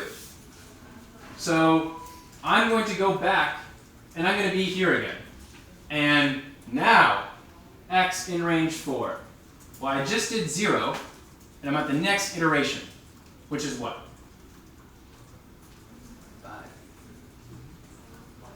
1. Yeah, because we're going through the range, right? So the range contains 0, 1, 2, 3. And so the first thing it contained was 0. Now we're at point 1 in this range of values. And so we're going to print x. So at that stage, we just said x is what? 1. So we're going to print that out. Are we done? No. Why not? Still more. There's still more things to do. So we're going to go back. Man. So we're back. And we have x. And we just did 2 iterations. So now we're at the third iteration, which is the third thing in our range. Right? So now what do we have? 2. So then we're going to, x is now 2, because we're at the third spot. We're at our third time running through this thing. And we're going to print it out. Are we done? No. Man, we got to do this one more time, because we have to do that for every single iteration that is contained. So here's something kind of cool to belabor the point.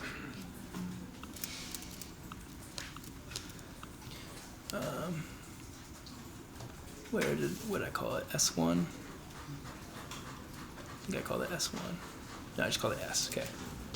4 x in S. So now, remember that string we did above? That string we did above was just called S. So now I'm just going to say 4x, which is just this agnostic variable at this point. There's nothing there. 4x in S, we're going to print x. What do we think is going to happen? Do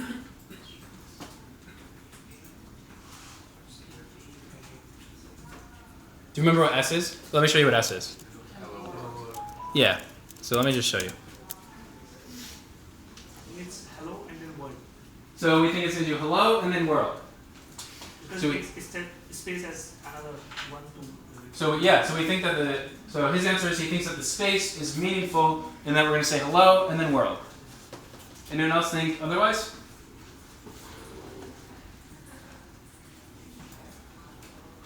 Yeah. Would it print hello world as one chunk because a string is just one unit? So another idea is that it's just going to take this whole string and just print out that whole string at that point. Do you have an answer for what it's going to do? It's going to do each letter. It's going to do each letter. Huh. Why? Because a string is pretty much a list. Yeah, remember when I said a string is a collection of characters?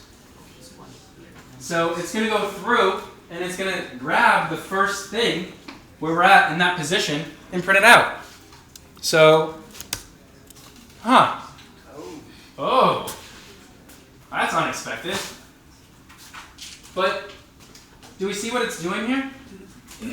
It's going character by character, and it's saying, okay, I'm at x. And x at this position, at the first time I'm running through my string, which I printed out down here, is what? X at the first position in my string is what? H. And then, am I done? No, so I'm on my second iteration, right? And on my second iteration, what's in S? E. And I'm going to do that all the way until my string has no more things in it for me to iterate through.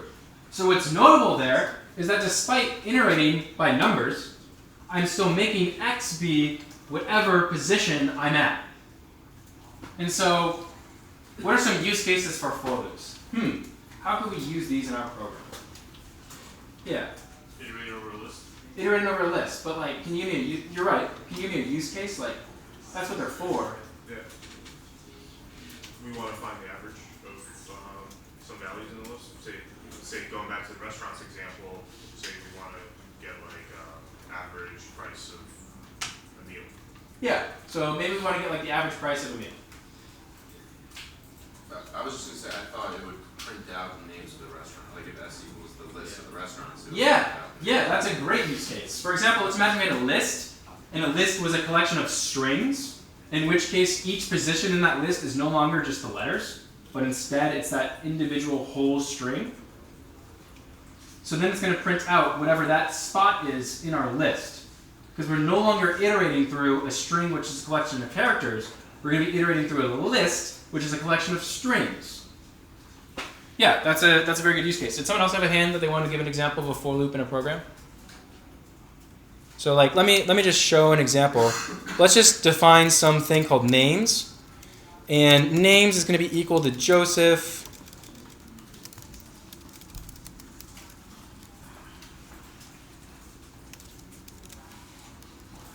Oops.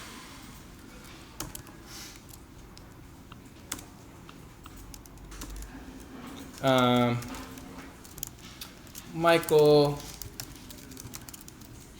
sucks and Matt.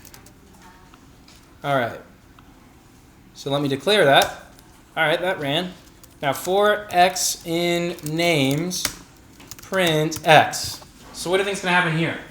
Joseph, Michael sucks, Matt. That's not nice to say about Michael. Yeah, exactly. So instead of getting each character, we're going to get whatever unit we're iterating through. So in this case, the list is a collection of strings. So we're going to print out each string at the position. Bam! Just like that. We declared this list, and we iterated through it and printed it at each position. So we get Joseph, Michael sucks, and Matt.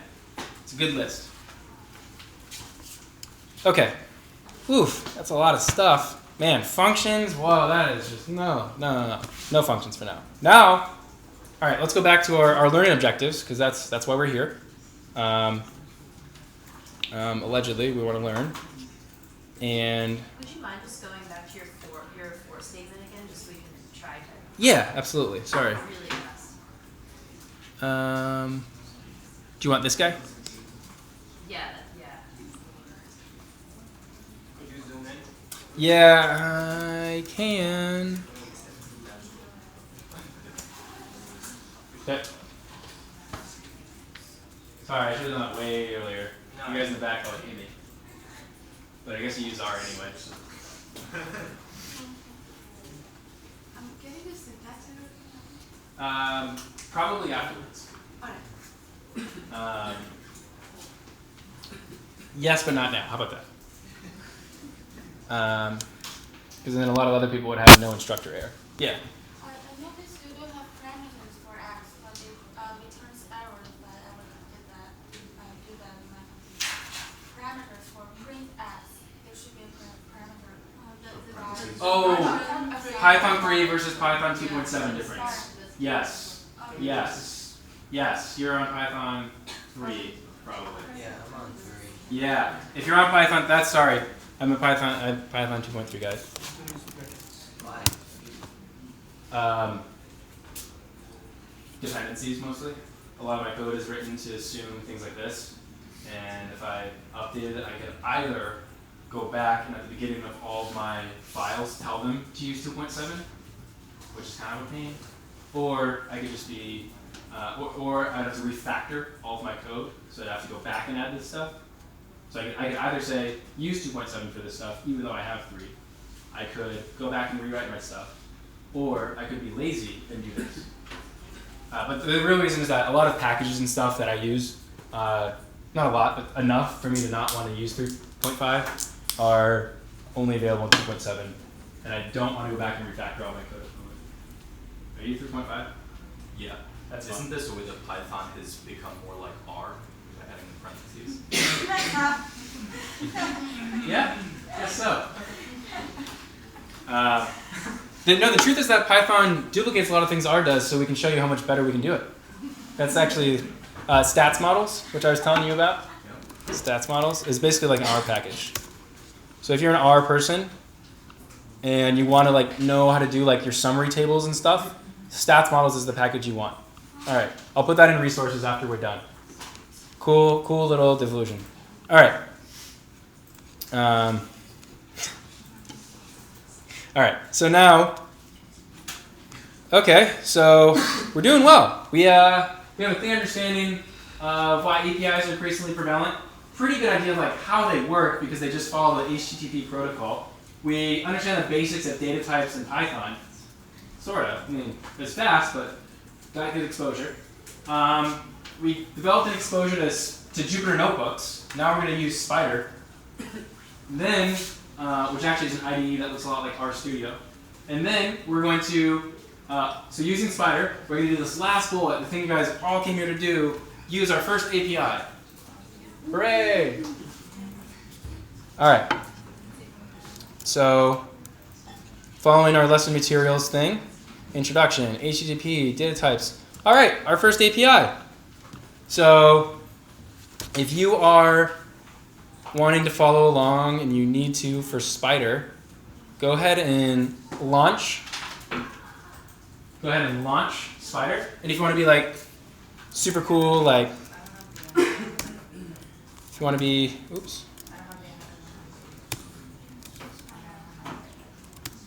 If you want to be super cool, you can go like this, just in your terminal. And bam.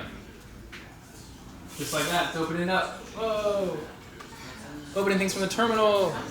I'm a real developer. All right. All right, can everyone get Spider open so then I can go through our API example in about 30-ish minutes and then we'll take questions. Kind of depends on how we feel about the stuff. Are we having problems getting Spider open? Raise your hand if you're having problems getting Spider open. It's just really slow. Just really slow? I don't think it's ever been open before. I know, do a little visual. Okay. Everybody, you got Spider open? Yes? Head nods are good? Head nods are good? If you don't have Spider open, you can work with your neighbor. We have a large community here. We have a bunch of newly created Python open source developers. Pretty soon I'll be able to steal your stuff too. So lean on each other. Michael sucks, so he's not here. All right, let's get Spider open. Oh, there we go. I don't know how to open Navigator. Can you just search? You don't have it? Are you a Mac? No. No Bash. Can you look at your neighbor for a sec? Is that okay? And then I'll help you debug it. I just want to be sure we can get through it for the mass. Okay. But you will leave being able to do stuff. Promise. Mostly. All right. Everyone, in a good spot? Okay. So once you have Spider open, actually I'm just going to launch it from here.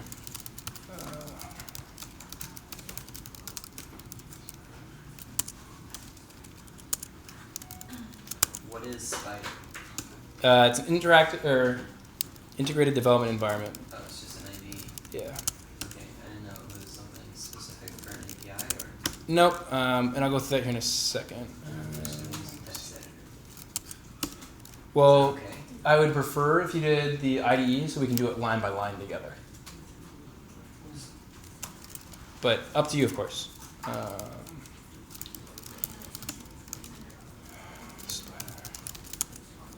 right. So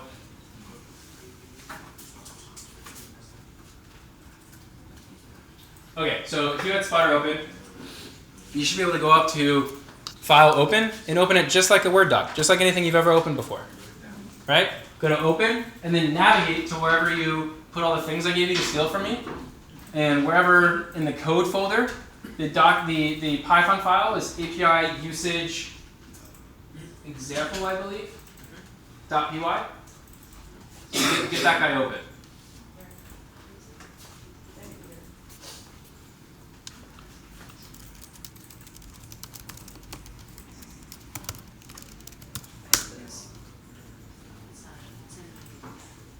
API usage example. Yes, .py. Okay. And then in code is the Intro.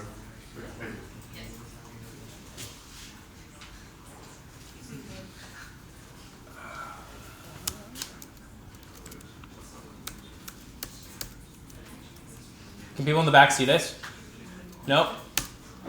Nope. I feel like an eye doctor, optometrist. Okay? I'm just playing. How's that? We can see that all right? Okay. Okay.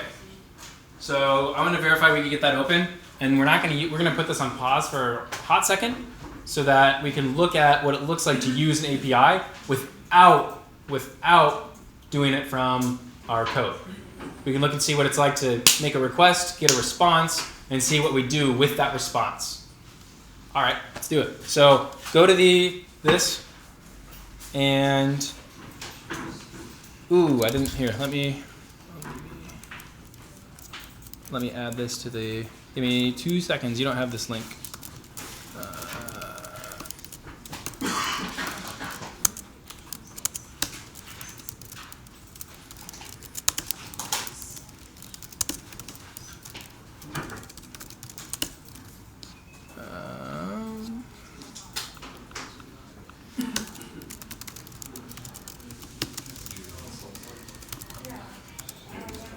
Okay. All right.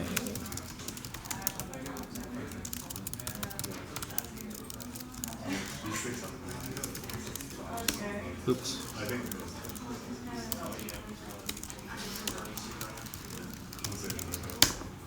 Okay.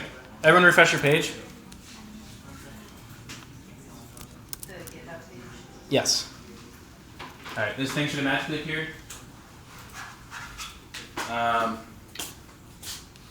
Click that link that says, oh, I should have made these more descriptive. Oh man, did it not work? All right, we're going to visit www.omdbapi.com. And I'll get that added to the repository so it works afterwards. In fact, I can do it while you guys are...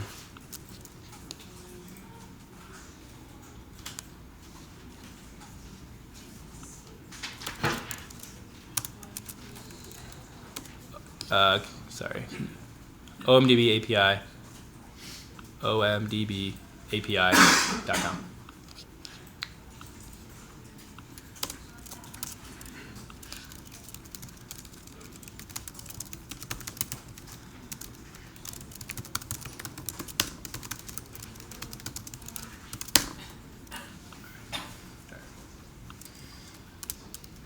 I also fixed it on the repo, so it's all good for future use and reference. Okay, so, all right.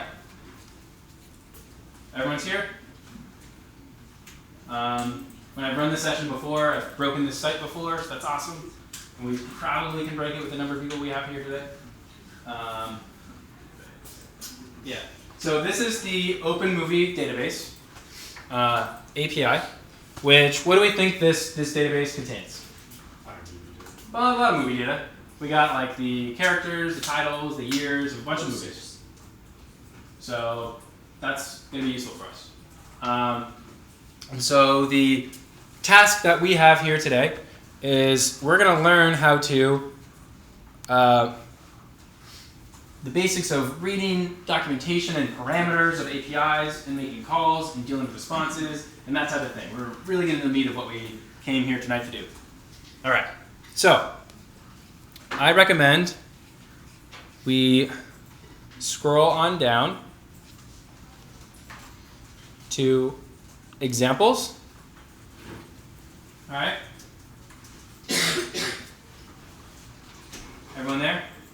And then let's search for just like Shawshank Redemption, a great movie. Classic. All right, so note that I'm just going to say Shawshank Redemption, year, plot, short, response, JSON. Why JSON? Because XML sucks. JSON's easier to work with. Isn't it JSON is JavaScript? Yeah, it's JavaScript object. But we're doing Python. We're doing Python. We'll show you why in a second. Okay. He's on it. What's your name? Joseph. Oh, no wonder he's on it. All right, so let's go ahead and run search and see what happens. So, all right, we see here what? Data. But like more specifically, we talked about these things. Some of these things are going to make sense to us. Strings. We see strings. We see They're probably all strings. A dictionary. a dictionary. We see. No, it's not a dictionary. It's not a dictionary, but well, it's okay. It doesn't have a key. It kind of does. But like what? JSON form. Yeah, this is JSON. We see JSON, but what about this stuff? What makes it JSON? JavaScript. I'll show you. Okay. So we see that we made this request, right? We requested this. What does this look like? Yeah, URL. It's just like us an address, right? So we're asking for that address. And then response. We know what that means, right? We made a request and we got this response. And this response we got is a bunch of this stuff from their database. And this is formatted in JSON, which is JavaScript Object Notation, which is a convenient way to store data. And so everyone in 2016 builds their APIs to respond in JSON except for the federal government. They use XML, which if you want to hate yourself, you can do that too. But so for real, JSON is very convenient and very easy to read. It's easy to grab data from, and that's very nice for us because what are we doing but for grabbing data in a convenient, nice, easy to read way. Now, we won't go into the nitty-gritty about JavaScript object notation because we're not going to talk about JavaScript, we're not going to talk about JavaScript objects. So for now, to us, it's just a data structure. It's just a data structure. Oh, wait. And so, you see this really bracket, single quotes, comma. Yeah. So, what do we think happened? Walk me through. Walk me through what happened. No, he raised his hand, sorry. We sent a request with our string to their REST API to get a JSON object back, and we're looking at the comments of that. Yeah. Our browser client, the needy one in the relationship, was like, I need the thing that's located at this address, and then the client sent that to OpenDB API's servers, and we know that because HTTP, this is the host, this is the thing we want, and this is the parameters that we're asking for, and then we got a response, and in our response we got this body of stuff. And our response is a JSON object, which is useful for us. We're going to work with it here in a second. But just like that, we see how to format request text.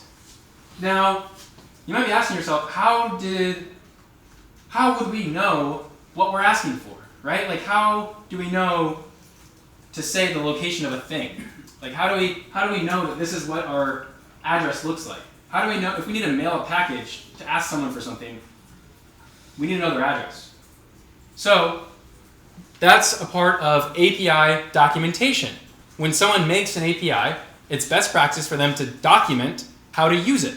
And an API is a way to get data from their databases. So what they're documenting is they're documenting the way to work with their application programming interface to direct requests to specific resources based on the parameters we give. That's a lot. So based on that thing, we have these parameters, and we're not going to go too much into this because we don't need it a whole lot. But so you're aware, there's parameters which dictate the protocols and the way in which you ask for data at a specific spot within our API. Every API or every tech company you all named, except for a few in this room, like Snapchat doesn't have an API yet, have an API where you can look at their products, and query their API. And in fact, your favorite tech company will think for like 95% of the ones of those that have an API that you named have fantastic documentation because they're tremendous tech companies and we can work with their stuff. And so that was supposed to give you some kind of inspiration to think about, what is my favorite tech company? Can I use their API for something that I would want to work with? Now I know kind of what an API is, and I can read and see what type of things they want to give me back. What sort of things could I build? So we sent a request, but we did this using a graphical user interface that's quite convenient for us, right? Like this is like easy.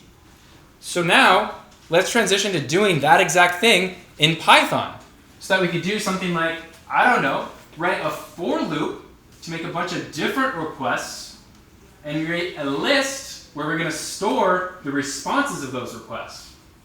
Now we're getting somewhere, right? We're getting somewhere. So there's some things in here that I'm going to import and use that, for the sake of brevity, we weren't able to talk about.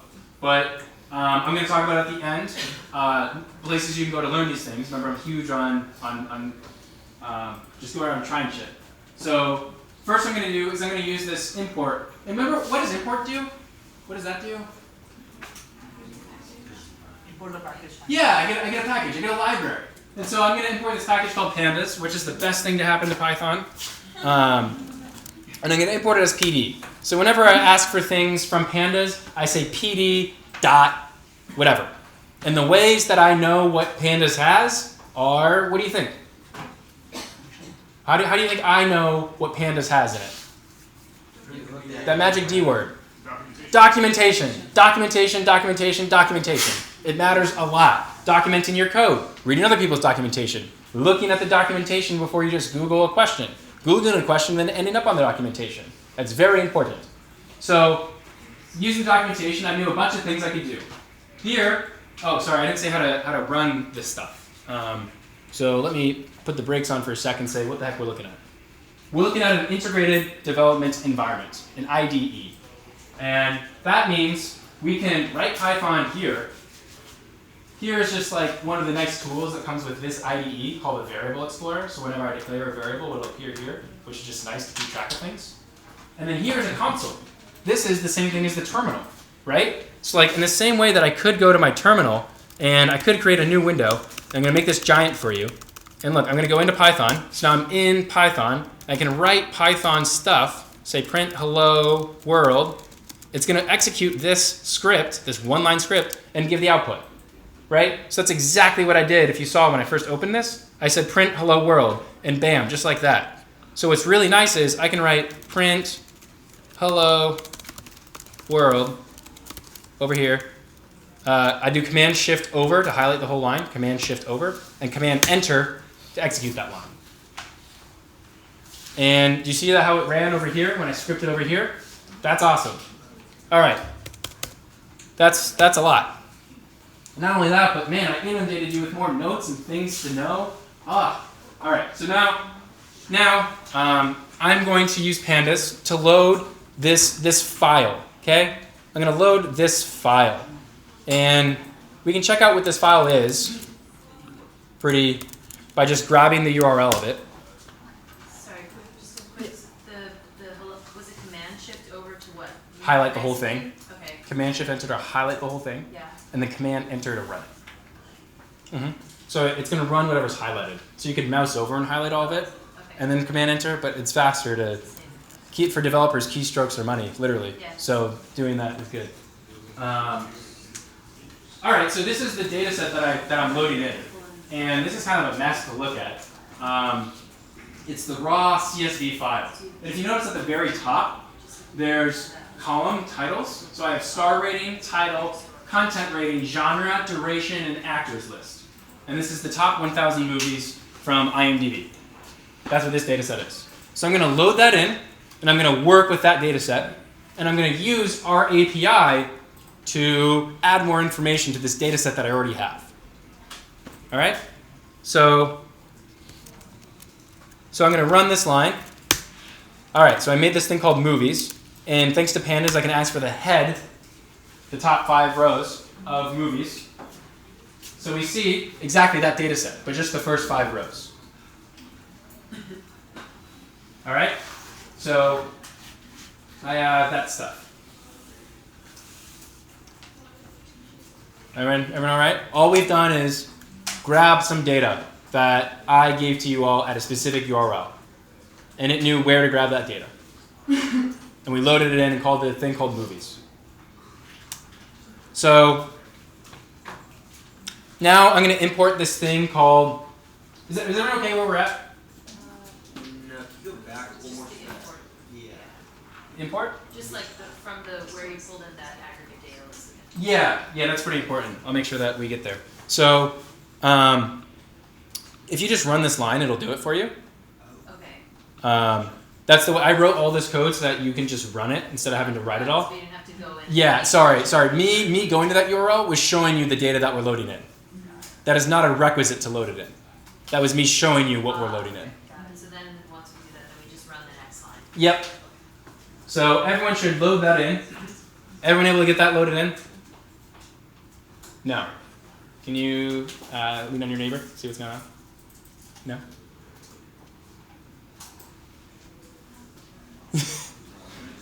All right. What error did you get?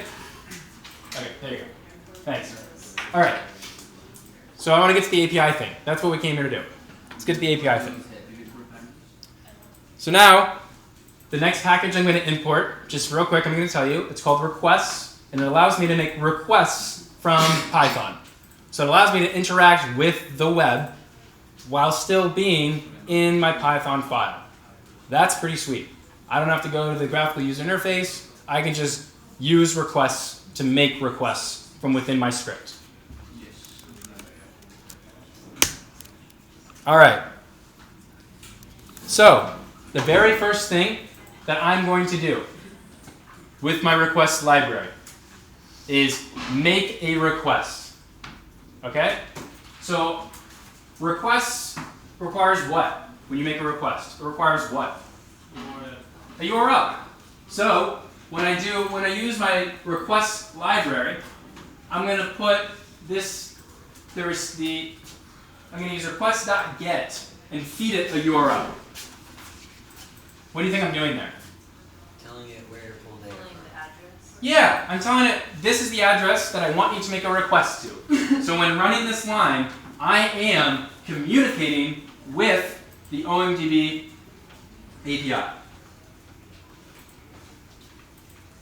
So why don't I go ahead and do that? I'm going to store it. You see I'm doing this assignment here. We talked about that. I'm making this variable r equal to the response. Equal to whatever response I get from that thing.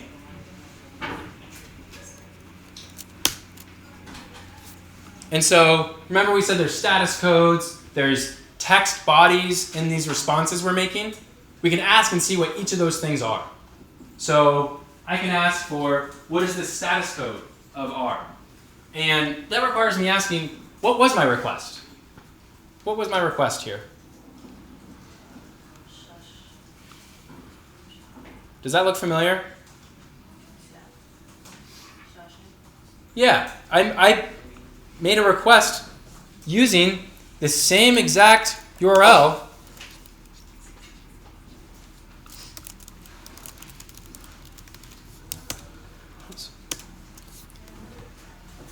I used this exact URL to make a request.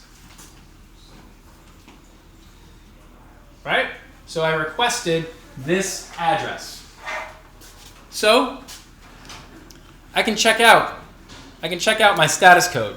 And what do we think this status code is? If you remember that like 200 was okay, 404 was not found, the 500 was like moved. 200. Yeah. It is. 200. I can ask for the text of R. Look at that. It's the exact response we got when we made the request via the web. However, I'm going to tell Python to format this as JSON by just doing this thing r.json here. So that's going to say, hey, this bunch of string whatever is actually a bit of JSON. So Python's going to know that I can work with this thing like it's a JavaScript object notation. And that's going to enable me to easier work with this data. And it's going to work much more like a dictionary that we talked about. It's not exactly a dictionary, but it's going to be a lot like it. So now it's a JSON object, and you see how it spits out here? It says like actors, it says awards, country, director, rating, all that stuff in a much neater format.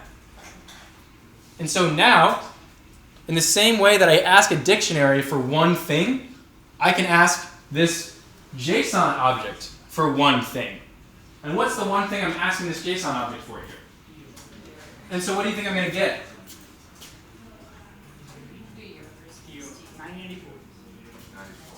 1994. Let's check it out. It makes it so the string is plain. So, just like that, I can work with this data that I got from the web in my Python development environment, with it being a JSON object, which is, again, pretty powerful. I'm making requests. I'm automatically, just from my computer here, working with a website, working with someone else's servers without needing to leave my integrated development environment. And then I could imagine, I could take this script and I could just run it on Amazon Web Services or something, or run it remotely. So it's automatically getting a bunch of requests and stuff. And so I'm going to accelerate ahead to, yeah. So the method that you are, this object is r.json. So this must be having the other method of XML also, because most of the government side doesn't follow this pattern. Right? Yeah, correct. So we can take an XML data as well. So to fetch the government data, we have to use XML then. Yeah. All right, so that's a checkpoint. We use the API using the same hypertext transfer protocol to ask someone else's servers for some stuff, which is really neat. So now, using things that are, so this is like the next level thing.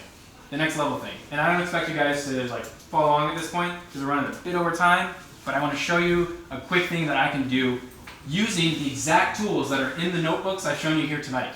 Like in the notebooks I've shown you, available to you, we could do the thing I'm about to do. So I'm just going to quickly define this function that's going to get movie year, which the too long didn't read version is. This function is a thing that whenever I ask for get movie year and I feed it a movie title, it's going to query the API, blah, blah, blah, and then it's going to get the year, the same way that we just got the year. So that's a function. We didn't talk about functions because it was too much depth for what we cared about. I'm just showing a clear use case of the API for what the next steps are. So, get movie year, Shawshank Redemption, 1994. Now whenever I run this function, I can feed it some movie title. And it automatically is going to spit out the year of that movie title, which is incredibly powerful, right? I can work with the API remotely. You don't have to type the whole function every time? No, you just declare the function once. And then you call the function. Most of the companies like Google, Twitter, and all those companies, in fact, provide you these functions directly. So you need not, What's that? Most of the companies like Twitter, Facebook, and Google APIs, they provide you the functionality to call the function directly from somewhere, and then you can pass the parameters there. That's right. So yeah, I mean, the last thing that I have in this code here is I'm going to do this thing where I have this thing called top movies, which is just the top 5 movies. And I'm going to use the function that I just wrote with a for loop where for a title in that top movies thing, man, this is a lot of stuff all at once. For that title in that top movies thing, it's going to use a list called years, use the function to get the movie year, and then add it to that movie list years. Wow, that's a lot going on. That is a lot going on. Just a quick question. Yeah. What are you doing with sleep on line 63? So I put a sleep in here, which says it's going to sleep for 1 second between requests. So this for loop's going to go with the first title, get to here, wait a second, and then do it again. And the reason I'm doing that is because the stress of putting it on their servers when I do this in a group environment. And just like best use practices, which we didn't talk about a whole lot. So now, I have this list called years. And what does years contain? The years of the top movies. The years of these top movies. So if I just ask for years, bam. Just like that. It made 5 API calls, got the JSON, formatted the JSON, asked for the year part of that response, added it to a list, and then now I have that list.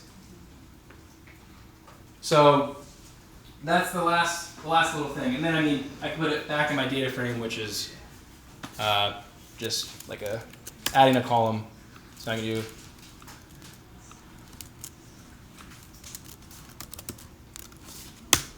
So now I have this column called year, which I didn't have before, because I created it and added it. All right. So returning to learning objectives and checking off all the things that we did. There's a lot of things we did tonight. So, man, in this lesson, we have a clear understanding of how APIs work, for the most part, whether and why they're increasingly prevalent. We actually talked about examples of how we could use them and how companies are using APIs. We learned about HTTP and why we care about status codes and successfulness and stuff like that. We understand the basics of data types so that when we get data, we can work with it. We gained first-hand experience using the OMDB API, whether that was just in the graphical user interface of our browser or with our Python script in Spider. And we developed exposure to Python development tools, Spider and Jupyter Notebook. That's a whole lot of stuff that we did. A whole lot. And it wouldn't be complete without me telling you some additional resources. So the first is everything here. It's all here and it's not going away. I'm a firm believer in open source, which means that I built this, no, you built this mentality. Steal my stuff, go for it. The second thing is blog post on JSON with pandas, which is like a bit of an advanced thing. API article on Wikipedia, thanks Joseph. A programmable web article about this exact practice, about using APIs and stuff like that. And then the last thing is, GA of course has other sessions like this all the time about how to, my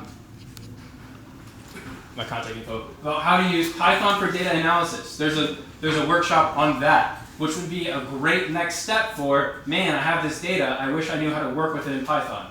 Python for data analysis. Intermediate Python workshop, for once you feel like you have a pretty good idea of how to use Python stuff. So those are both like one-off workshops. And then one level commitment deeper, if you're ready to make commitment, I don't know.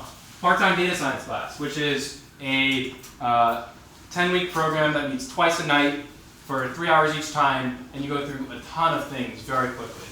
The Data Science Immersive, which is what I teach, which is the full-time 12-week 9 a.m. to 5 p.m. program where students come in with the same proficiency as you did and leave on the other side working as data scientists some people from the last cohort are working at Uber, at Morgan Franklin Consulting, starting their own data science practices, stuff like that. It's pretty exciting.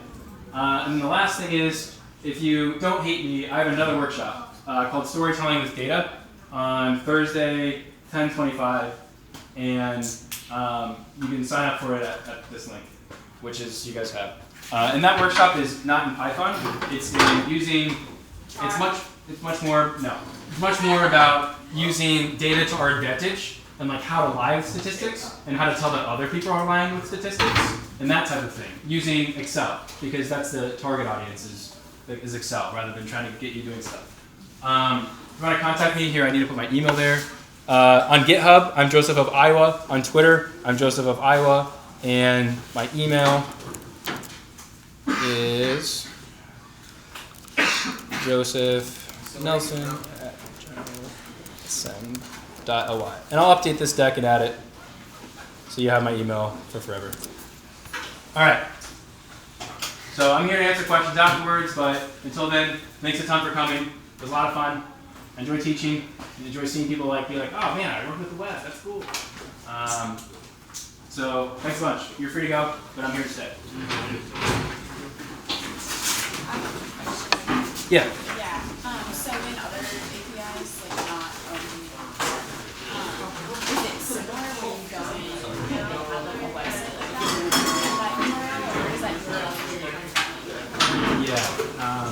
So the answer is no, they're not nice enough to have that counsel for you. That's why this is a great teaching tool.